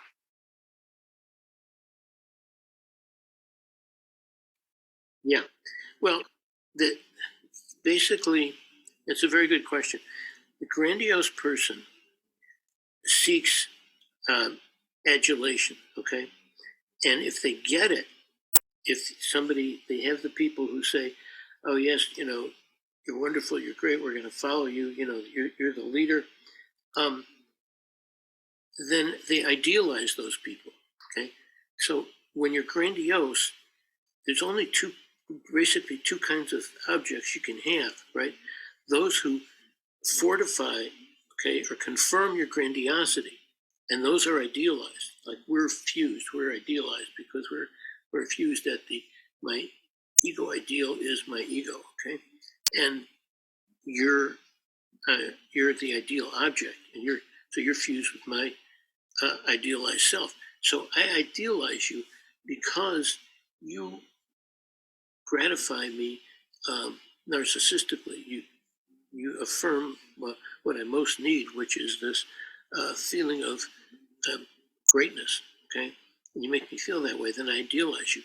But if you don't do that, if you don't idealize me, okay, if you treat me like an ordinary person, like an ordinary mortal, the patient gets injured, okay? They're injured because the grandiosity is not confirmed, okay? So they get injured, and then they get enraged. And they get enraged at you for being so insulting and boorish. And you may think you've done nothing wrong, but in their mind you've done something horribly wrong because you've abused them, basically. So you have to be willing to accept that reality from the patient's point of view. You are being either idealized or denigrated, okay? So if you don't gratify me, I denigrate you, right? And narcissistic patients are famous for this all the time, that they devalue other people. They don't think other people are worthwhile. They treat other people as inferior beings. As it's their grandiosity that's the issue. And if the other person doesn't recognize your grandiosity, then you are lesser than a fly. Okay, you're not to be considered. So now we come to what about those patients who do not gratify your grandiosity, who treat you like you're just an ordinary person or worse, or you see, when you're grandiose, you evoke negative reactions in a lot of people. People will either be attracted to you because they like your grandiosity and they can identify with it and they go with it. But if they don't like it, then they're going to be,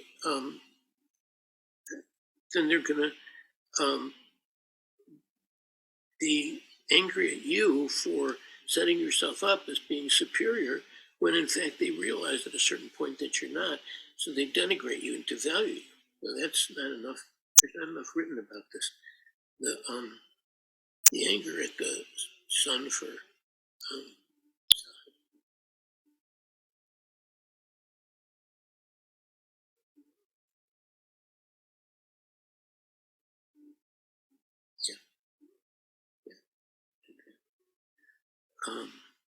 where are we on time?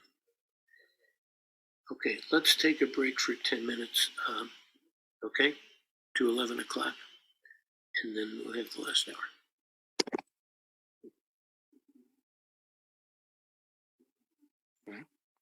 Хорошо, 10 минут перерыв.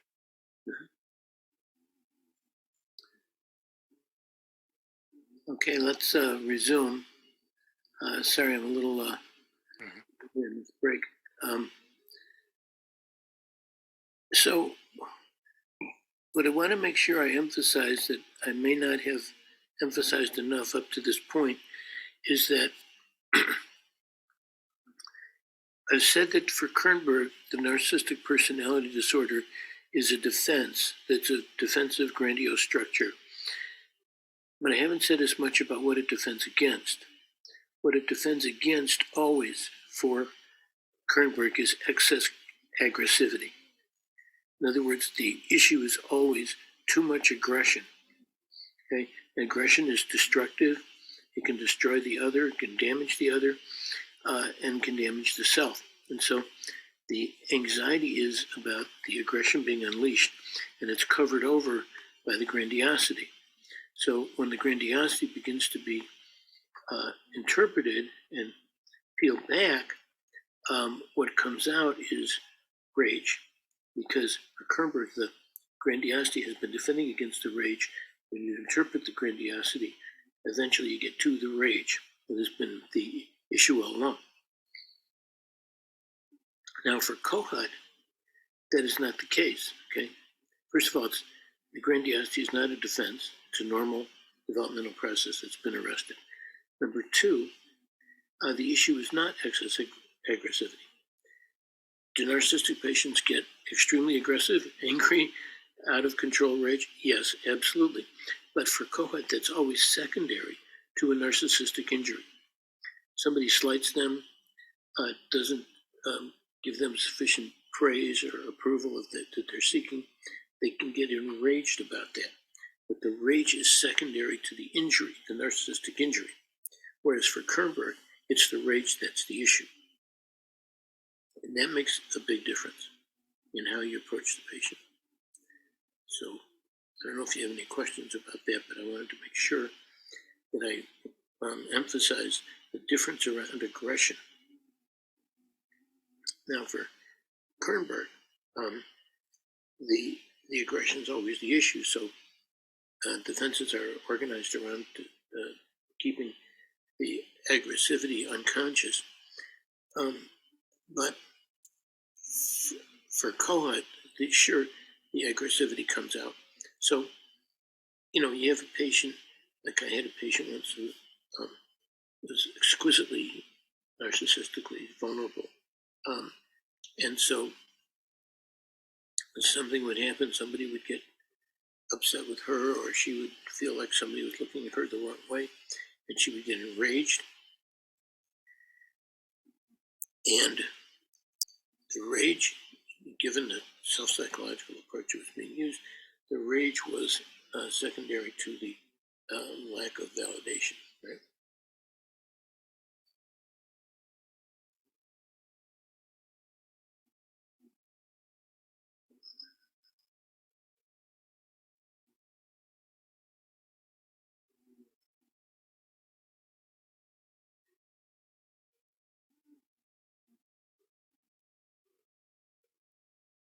So the dividing point between the different kinds of object relations theories is how they view aggression. Okay? The Kleinians and neo-Kleinians like Kernsberg see aggression as the issue. The let's say more self-oriented object relations theorists like Kohut and Winnicott see the aggressivity, the rage, as secondary to being injured, that the self is vulnerable. The issue is the self is vulnerable. And so when something happens that is offensive to the individual, and for whatever reason, they can get enraged and destructive. But that's secondary to the vulnerability of the self, the injury to the self. Whereas for Kernsberg, that's primary. That's what's happened is you've gotten past the defense to the real thing, which is the excess aggressivity. So it really does make a difference what your theoretical posture is in how you would approach these things.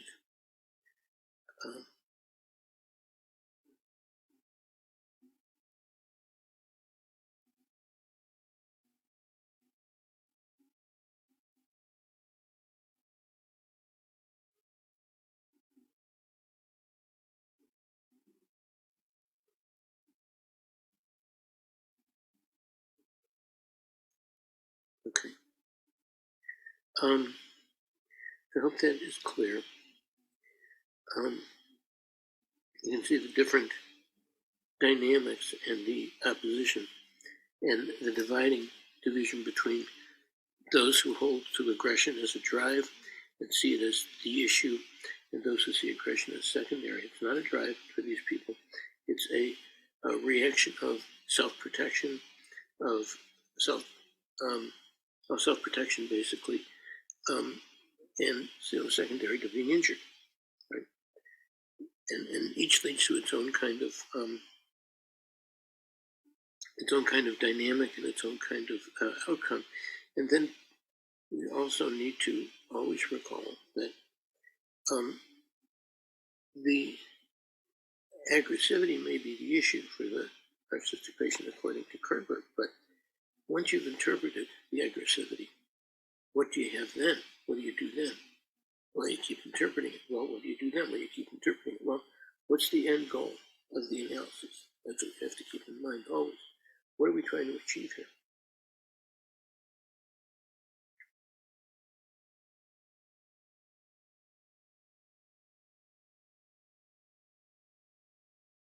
Yeah. So for Kernsberg, the issue is always excess aggressivity. So the patient gets injured by something, let's say the analyst is the patient something that they find offensive. What?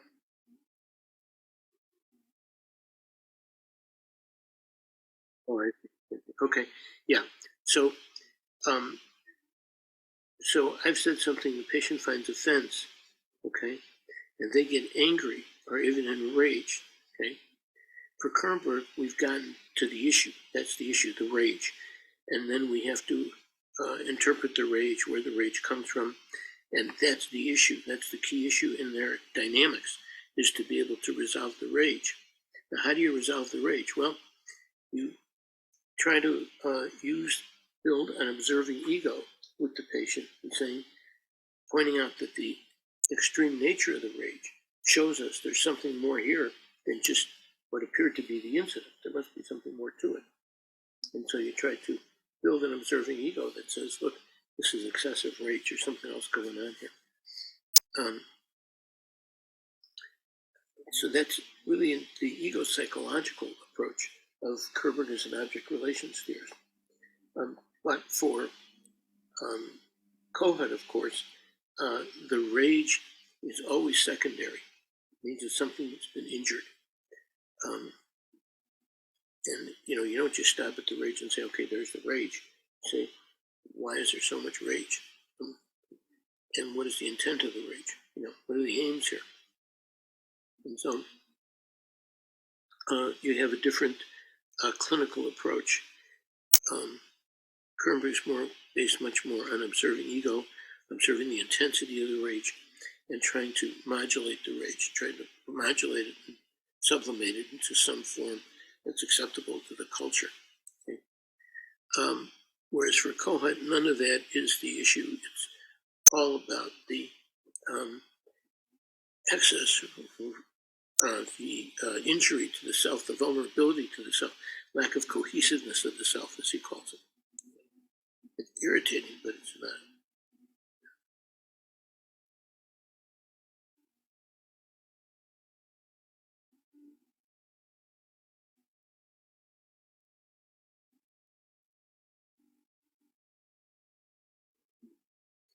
So, I don't know, does that answer the question? You can follow it up if you have. That doesn't explain it. I'm not sure I'm answering the question exactly as you put it. У нас есть один вопрос, но он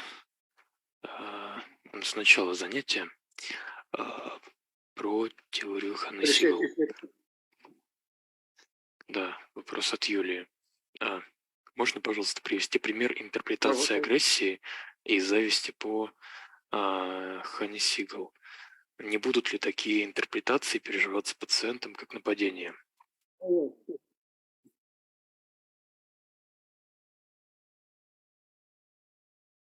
Oh, yeah, they often do experience them as attacks. But you see, from a Kleinian perspective, if the patient perceives them as attacks, then you interpret that they attack you back, and you say that's because of your excess aggression. Okay, so you continue to interpret. You interpret their reaction of you to the interpretation. We can bring in the work of Racker here. I don't know how many of you are familiar with Heinz Racker. He was an Argentine Kleinian analyst who believed that the patient experiences the interpretation according to developmental experiences. So it's not just envy that they may feel in response to an interpretation. They may feel like a baby being gratified, like a baby being frustrated, like a baby being mistreated, or the mother being distracted. Whatever the interpretation is, the patient will interpret it according to some child-mother paradigm of the past. And that's what you interpret to them. And if they don't understand it, you simply can look at that as one more iteration of the mother-child relationship with which there's a lack of communication or difficulty communicating. But to answer your question, yes, of course, the patient will often experience it as an attack, but you don't interpret the fact that you did something that can be interpreted as an attack. You emphasize their rage, because it's always their rage that's the issue. If they can control their rage, I'll be okay.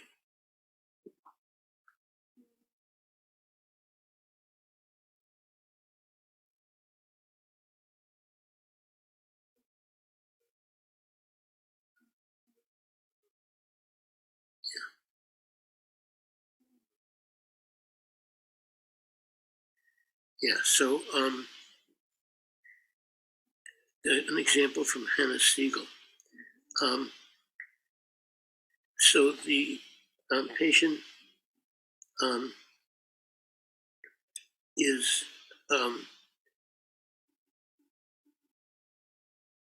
adopts a superior kind of aloof, withdrawn, narcissistic posture.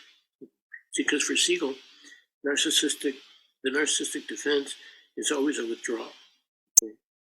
So the patient looks down upon the treatment as being kind of trivial and trite and not very helpful. And, you interpret as, you're looking down on me as people once looked down on you. And you're feeling the injury of people looking down on you. And the way you dealt with it is to feel like you're better than I am. And Hannah Siegel might very well say to the patient may say to her, "You're disgusting. You're wrong. You're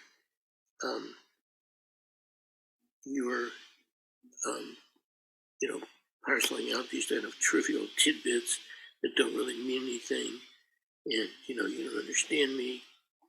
And then the question is, what does the therapist then do with that material? Okay? And Siegel's approach would be to say, what's coming out now, finally, is your resistance to having kids. Okay? That's finally falling away. And you don't feel as much of a need to protect yourself anymore. The patient then gets enraged because you're implying, if not explicitly stating, that they are anxious about things, that they're concerned about their own performance. The patient can't tolerate that. So they turn on the therapist with glee and say, "You are ruining me, you're ruining my vacation." You get all this extreme anger, intensity of anger. Why? Okay. Why so much anger? Well, Siegel says it's because they have too much anger. And so the good thing is that the anger is now out in the open, and you can deal with it every time, how angry she is.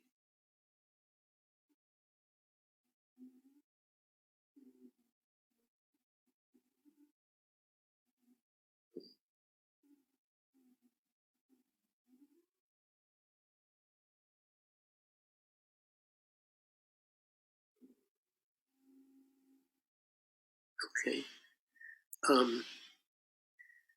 So the patient takes the interpretation as an attack, right? And so the therapist says, being a Hannah Siegel would say, you were devaluing the therapy and acting like you were superior to protect yourself against the rage and envy you feel toward me. Well, that's an example, virtually from Hannah Siegel's own mouth, of how she would handle it. Now, the patient might get offended by that, but then you just look for another opportunity to interpret that. You just interpret the patient's interpretation.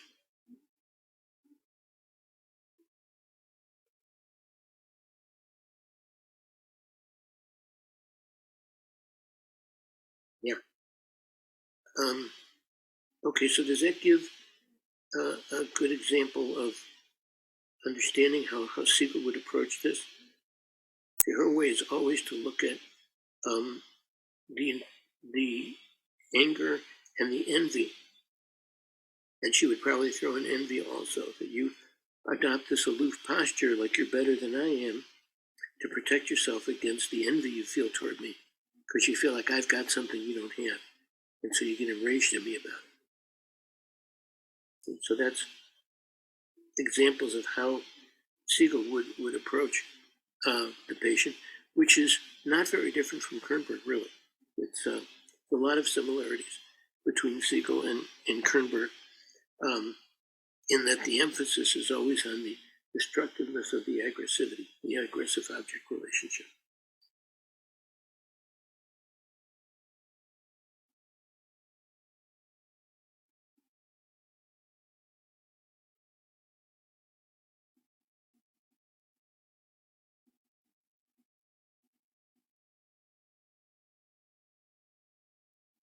Okay, so do we have other questions at this point? See, Kernberg has Да, есть. Good. Go ahead. По вопрос от Вадима. Как вы думаете, почему при столь принципиально разных подходах и Кернберг, и Кохут вылечивают своих пациентов с нарциссическим расстройством личности?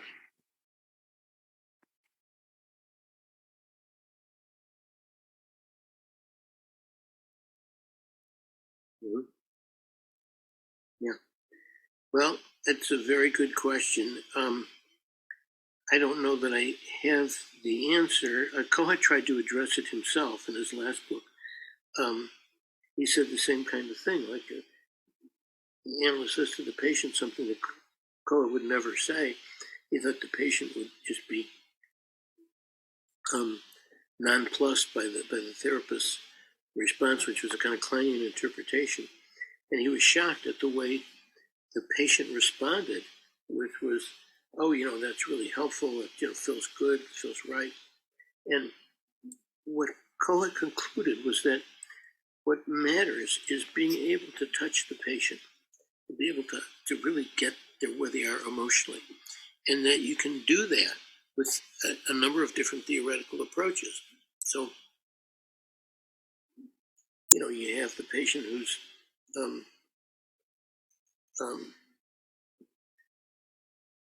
let's say, difficult to reach, and you can reach them through an expression that what they're doing is what they did with the mother's breast, that you're like a bad breast to them. It doesn't taste good, it doesn't taste right, it's never right. And then you have another therapist comes along with a Lacanian approach or a different approach or a Kalushan approach. How do they all seem to have effect? And Cohen said they all can be effective if they touch the patient emotionally, if they have a kind of emotional resonance in the patient that therapists can do well.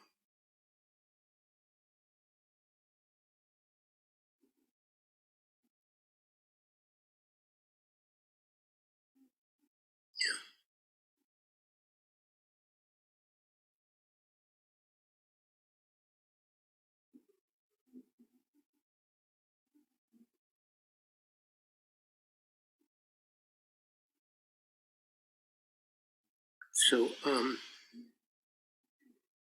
so you said there were other questions? Пока что у нас больше нет вопросов. Oh, Ну, okay. коллеги, если There were other хотите, questions. можете поднять руку. Yeah. Let me say more than about that one, about the different approaches and how can they both treat their patients.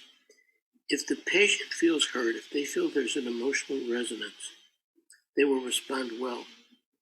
It may not be responding to the content, but they may be responding to the feeling that comes across and the sense that the analyst really has them and gets them at an emotional level. Okay? So, like in Coet's example of seeing this Kleinian interpretation, which he thought was off the wall, and the patient responded well to it. Coet's comment was that the patient understood the analyst understood the patient because he understood the affect and the struggle that the patient was going through. Whether that was the breast or not the breast is of much less moment than the fact that the patient was actually touched by what the analyst said. And I think that's really what makes people better. It's the emotional resonance with between patient and analyst, where you can say to the patient whatever theory you want, from a relational perspective or self-psychological perspective or whatever. But if the patient doesn't feel that you've connected with them in their emotional life, it's not going to do any good. They're not going to like it. It's not helpful. And if you do that, it is helpful, and they do like it, and they will be happy to come back for more, because what they want is some sense that there is another person out there who cares and is emotional and who gets them. And it just can't be emphasized enough that I think we're beginning to come to the conclusion that the theories are much less important than we thought they were. If you get the patient at an emotional level, if you can connect with an apartment they're thinking of buying or a house they're thinking of buying, and you say, well, I don't know if I like it or whatever. If you can feel crestfallen, if you say, well, that sounds great, you must be so happy, they feel buoyed. It's a completely different experience depending on a few words, right? And it's something that all the players and analysts and owners have to understand.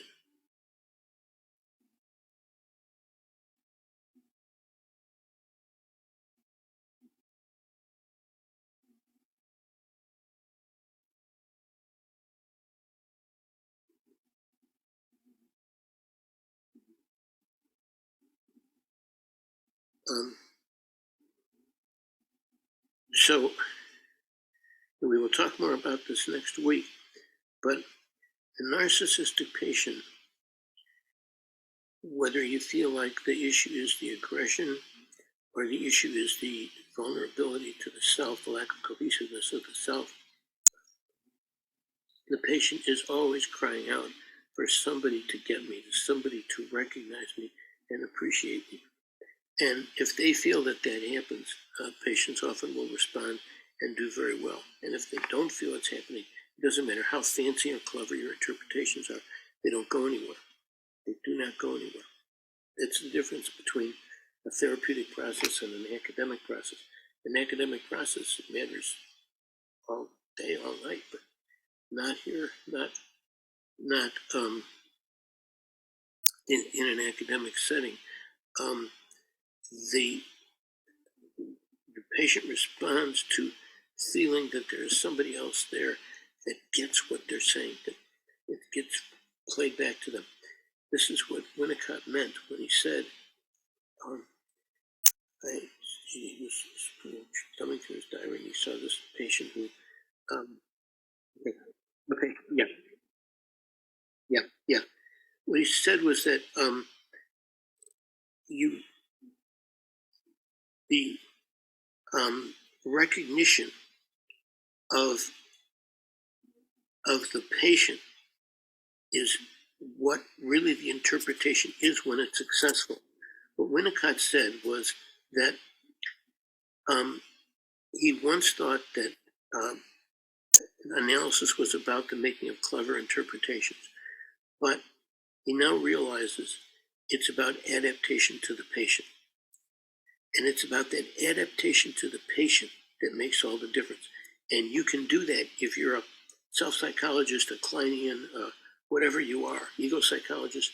If you can connect with the patient in a way that you feel that you get what they're doing, and you recognize it, and you give that back to them, then they will respond to it. Okay? The way he said it was that what the baby sees is related to what the mother sees there. And he made that as an analogy to analysis, okay? That the analytic interpretation, successful interpretation, is not a fancy, formulation of a lot of different events.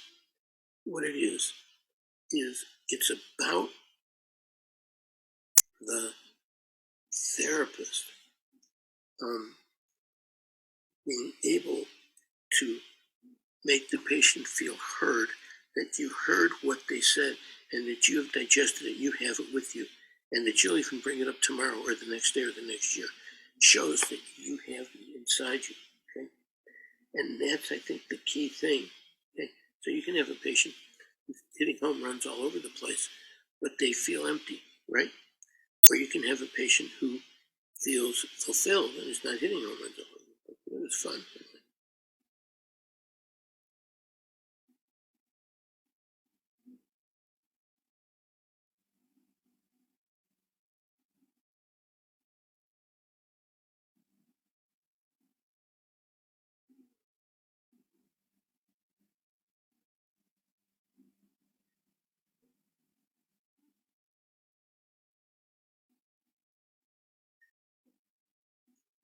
Okay. So I guess what I'd like to do now is see how much time we have left. About half an hour or so. Give you some examples, and I think it's rather than just thinking of it in Kernbergian terms, think of it in Kernberg's terms, in Cohen's terms, and Winnicott's terms. How would each of them see this kind of material, and how would they respond to it? I had a patient who was had this narcissistic personality sort of covering, just beautiful, and she's one of these people who was able to get by with a narcissistic organization because of her beauty, because men, danced attention upon her. Everybody wanted to go out with her.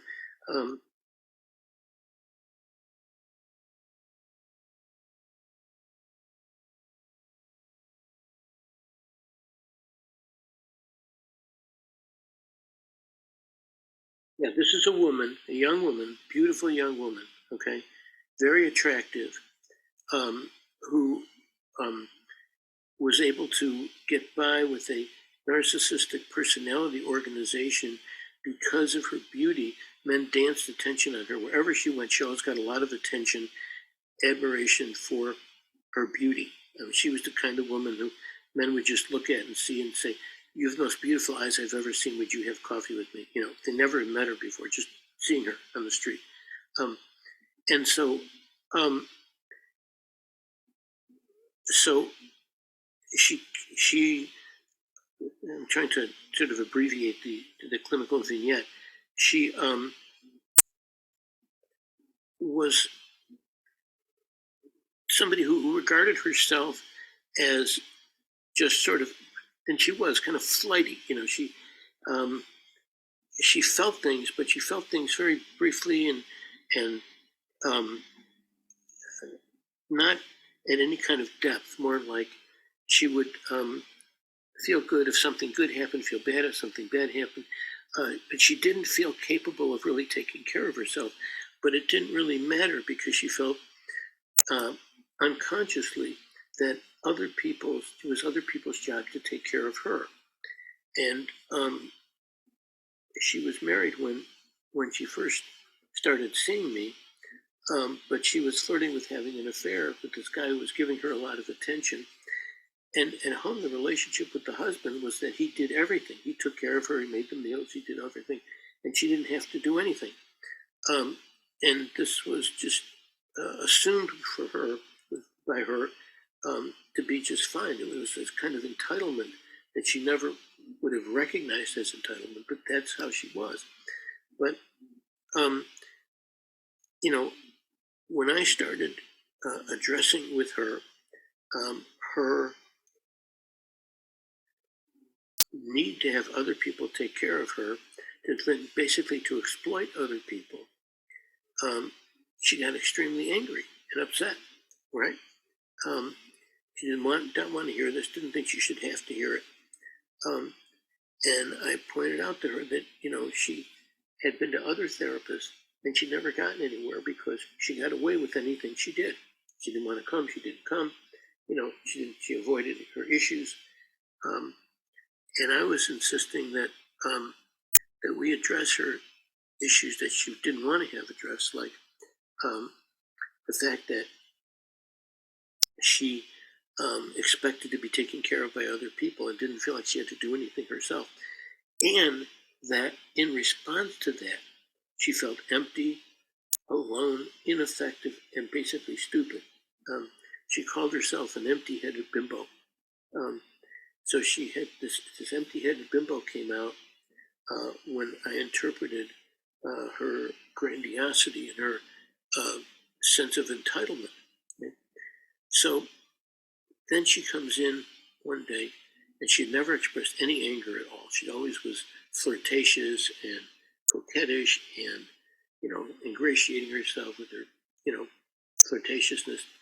And she comes in one day and she's enraged, and she pours rage upon me. Okay, that I'm ruining her, I'm making her worse, she's worse now than she was before, that this therapy is horrible, on and on, okay? Now, my question for all of you is to think about how would Cohen respond to this? How would Winnicott respond to this? How would Margaret Little, Rosenfeld respond to this? How would the Kleinians respond to it?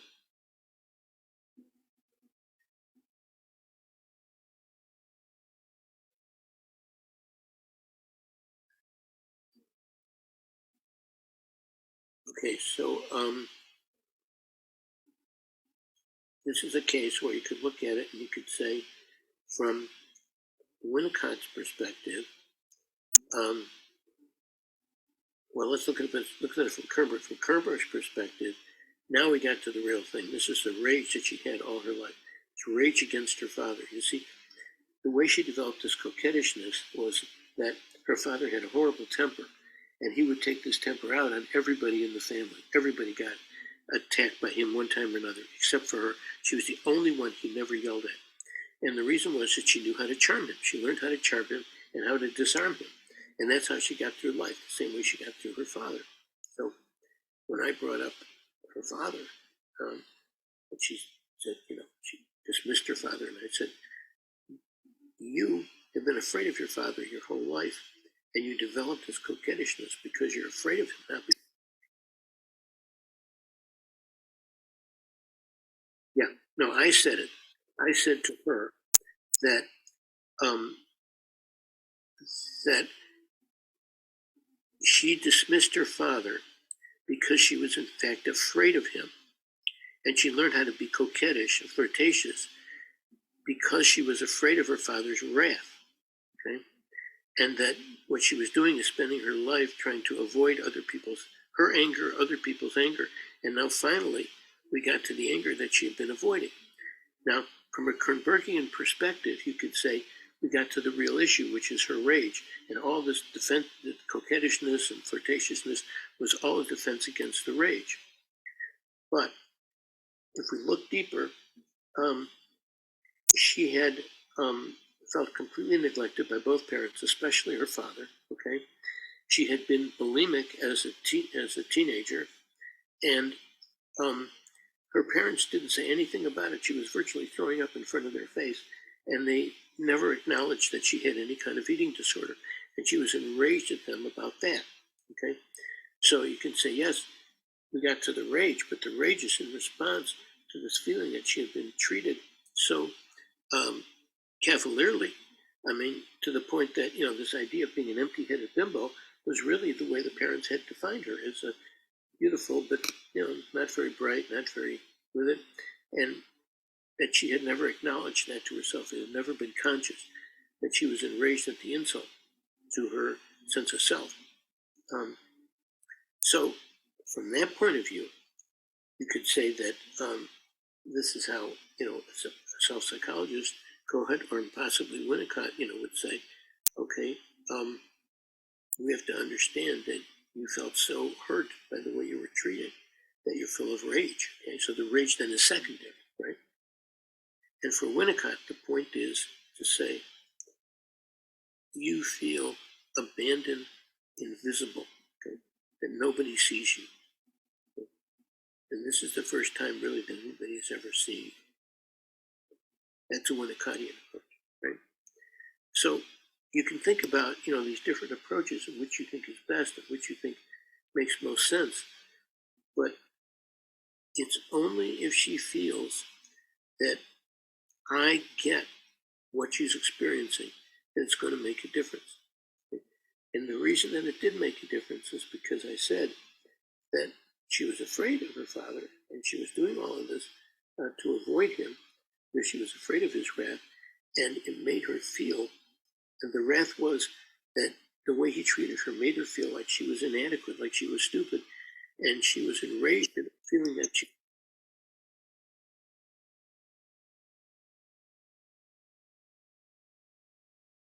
Well, what part am I summarizing?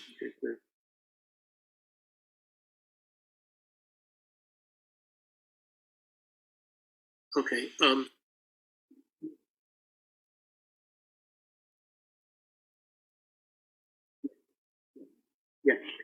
Okay. She felt what I said to her, and she acknowledged that she felt ignored, invisible, really, in the family. That nothing she said or did was taken seriously except her beauty. She was just looked as beautiful, but nothing she said was ever taken seriously. And a lot of the rage was the rage at being treated like she was stupid, like she was an empty-headed bimbo. Okay? And so that the injury to herself was deep.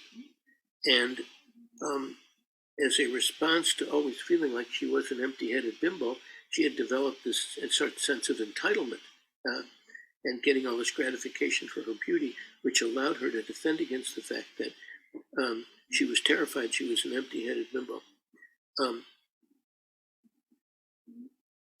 The important thing here, I think, from a Winnicottian perspective, is that by saying this, I was saying, I see you. Okay? I see you. I see you as a person who is enraged at being treated like she's got nothing to offer, that she's stupid, that she doesn't have anything, she's not thoughtful, and doesn't have anything to offer other than her beauty. And that was the mirror I held up to her. That this is how she was feeling, and this was the reason for the rage. This is how she was treated. This was the reason for the rage. So, in that sense, the rage is very secondary to the sense of invisibility. Remember, for Winnicott, the interpretations are really effective when they show the patient to themselves, when there's a recognition. They're valuable as a recognition of who the patient is. Okay? And this is what I was trying to do here. I was taking basically a Winnicottian approach of saying, I see who you are, and I see why you're so enraged.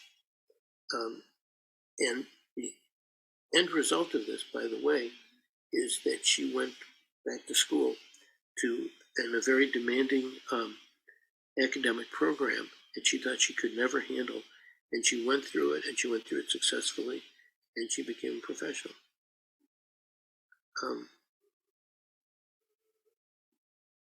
So it was clear to me that the aggression was just a major issue because she was terrified of her aggression, of her father's aggression. But if we look back at her background, we can see where the terror of aggression comes from. Why was she so afraid of aggressivity? And there we get to her very sense of self and her sense of shame and humiliation from the way she was treated. And the only way she could overcome that was by proving to herself that she was somebody different from who the family had seen.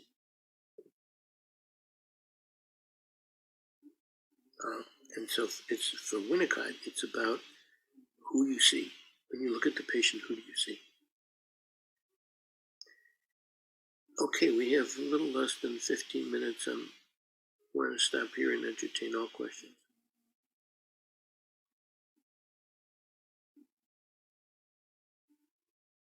Коллеги, пожалуйста, включайте микрофоны.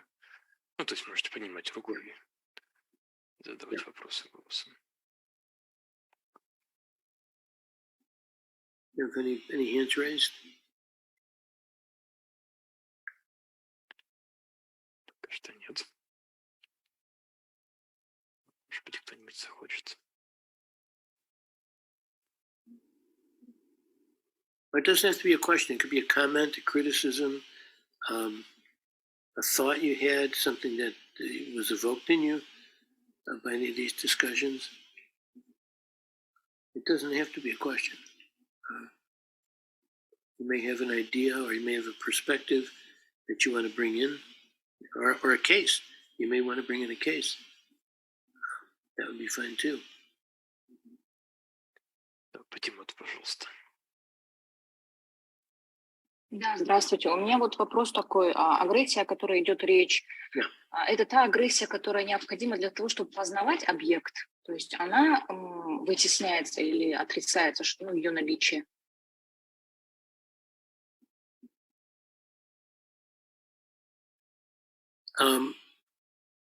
The question is, what kind of aggression is being suppressed?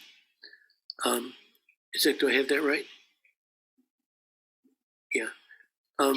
Нет, вот у меня сложилось такое впечатление, ну, я вот, что вот сложила, если иметь в виду Кохута и Кернберга, да, что Кохут, ну, у нас получается, для нарциссического пациента объект, он плохой, да, и что делает нарцисс? Он выстраивает защиты против представления плохого объекта и старается видеть в нем только хорошее, как будто объект представляет его хорошим, да, и в данном случае агрессия необходима для того, чтобы познавать, вообще в целом познавать мир, да, у Кляйн же представление о том, что агрессия необходима для того, чтобы познавать мир, да,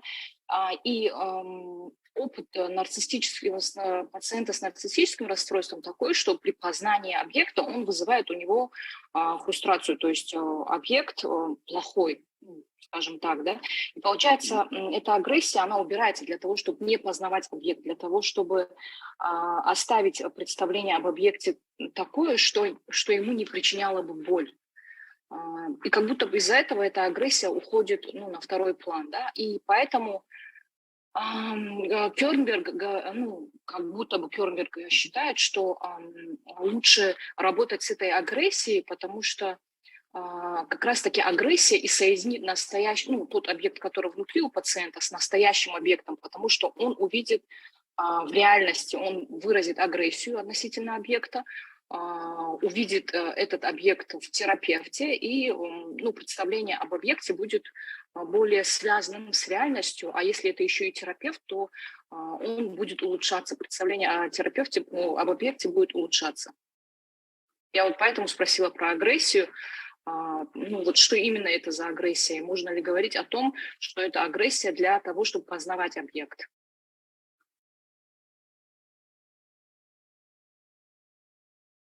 Yeah. Well, it's a very good, very interesting question. Many aspects to it. I'll just try to deal with a couple of them. First of all, as to what kind of aggression it is. You're right, there are different kinds of aggression. They're not all the same. Kermberg does tend to treat aggression like there's one thing, and it's sadism and all aggression and so on. And I think that's a phenomenological mistake, an ontological mistake, if you like, that the therapist should know different kinds of aggression and what different kinds of aggression are for, okay? Some kinds are good for your bumpers and for your car, and other kinds are not. In other words, not every kind of aggression is good for everything. Now, we may all agree in, kind of rote way here, but the fact is that to be aggressive is to have an emotional negative commitment to something, okay? And in this case, in the case I was talking about with the patient who came in and was so angry at me, what kind of aggression was that? Well, it was the aggression of somebody who had been stopped before, right? And now wanted to be able to get something across. The aggression can be exciting, it can be nerve-wracking, it can be downright frightening, right? The aggression that this woman showed was the aggression on which life is built. Without this kind of aggression, she was going nowhere in her life. She would just have to live this superficial life, flighty, like she was just 6 years old, just flighty on the sidewalk, making sidewalk games and just playing. Okay.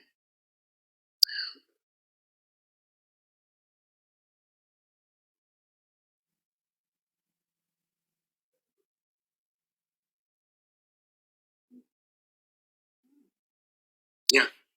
I'm trying to think here for a second. Yeah, I haven't forgotten the question. I'm just trying to think of how to put this. There is aggression that we need, as Winnicott pointed out a long time ago, that the child needs to get a kick out of kicking. In other words, that there has to be this joy in aggression. If there isn't a joy and excitement in aggression, then you're consigned to live your whole life in a kind of passive compliant way, because it's that aggression and that brings the excitement into life, that brings one alive. I think you said ignite, and ignite is a good word for it. So the aggression that this woman could not show was across the board, because here's the point, and this is an important point. Her father's aggression was hostile, mean, demeaning, okay? As a consequence, for her, every kind of aggression was hostile, mean, and demeaning, okay? That if someone were to be angry at her or she was angry at someone else, it would be demeaning, it would be humiliating. There was no other kind of aggression she knew. And this is common, okay, for patients with problems with aggression. That the reason for the problems is that they experience all aggression as its most dark iteration. Okay? Sadism is the worst form of aggression, okay? But it's one end of the spectrum, okay? The other end of the spectrum is an excitement and joy about living life. That's aggressive, okay? About being aggressive, about being able to control your life, doing what you want to do, being able to move and play. That all requires aggression. Play requires aggression, okay? So for the patient traumatized, like my patient was, all aggression was experienced as negative, as hostile, and as destructive, okay? And what had to happen was we had to open up the aggression she had inside in order for her to be so enraged with me that she could see the value of aggression, just for expressing that aggression to me without my saying a word. Just expressing it to me already made her feel a lot better. And just because I didn't say a word doesn't mean I didn't respond to it. I responded very strongly to it, but I responded without words. Okay? I responded by the way I looked at her, okay? And she knew and I knew that that meant that I got the kind of aggression she was expressing here. And she needed me to get it, and I did get it, okay? And that made her feel like she was somebody, like she was worthwhile. How does a child develop positive self-esteem? How do they feel good about themselves? Because when they talk, when they express something, whether it's to you or not to you, but if they express something, it gets a response. It gets a response that understands where they're coming from. They say something, you say, oh, that's really great, boom, boom, and you respond to them. They feel what they said had value. But if you ignore them, kids are kids, meant to be seen and not heard, then they're deflated. Then they feel like they're not worth anything. And they're right. They're not worth anything that way. There's no value to them in this kind of aggressive, expression. So the aggression that was suppressed in her was across the board because of the father's traumatizing her with his aggression. Okay?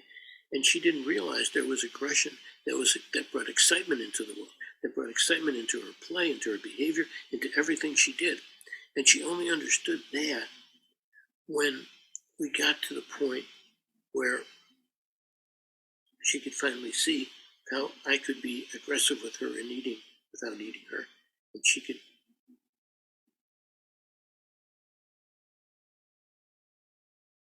Yeah. Pardon?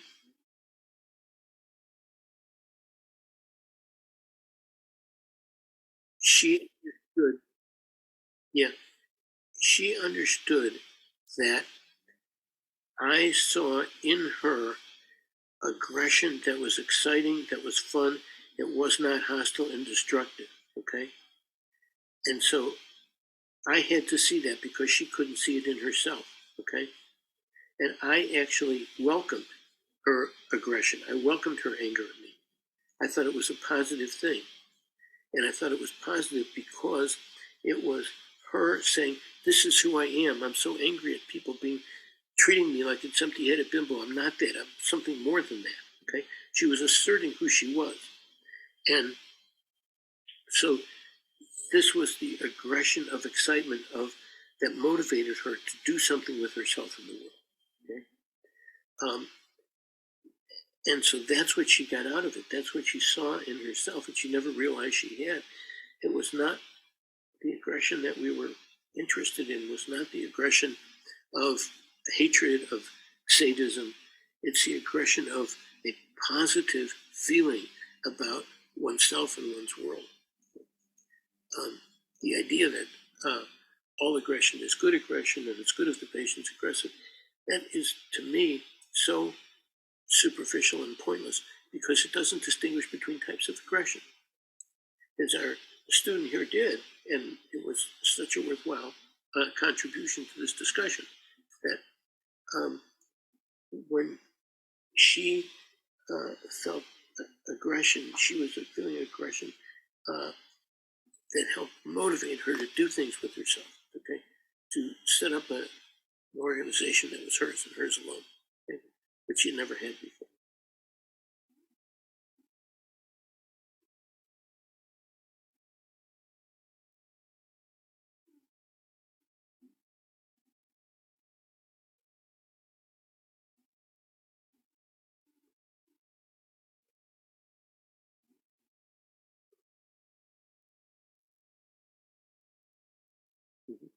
Did that answer the question? Did you understand? I was helping her to see that the aggression that she had suppressed was the aggression of the excitement of living. Winnicott said, you can't have aggression without excitement. You can't have a life without having the excitement of aggression. And Kernberg would not disagree with that at all. Kernberg would agree with that. He'd say that the problem is too much aggression, not aggression per se, because you need aggression to live. Everybody has it. But if it's too much and it becomes destructive, then it becomes pathological. Right? And so it was that distinction that she was able to see when I simply accepted her own aggression, and she could see that this was a healthy expression of who she was. I think that we are out of time, right? According to my watch here. Да. Alright. Да. Патимат Okay. пишет спасибо, Okay. да, Лейла пишет спасибо большое, очень интересный кейс про агрессию.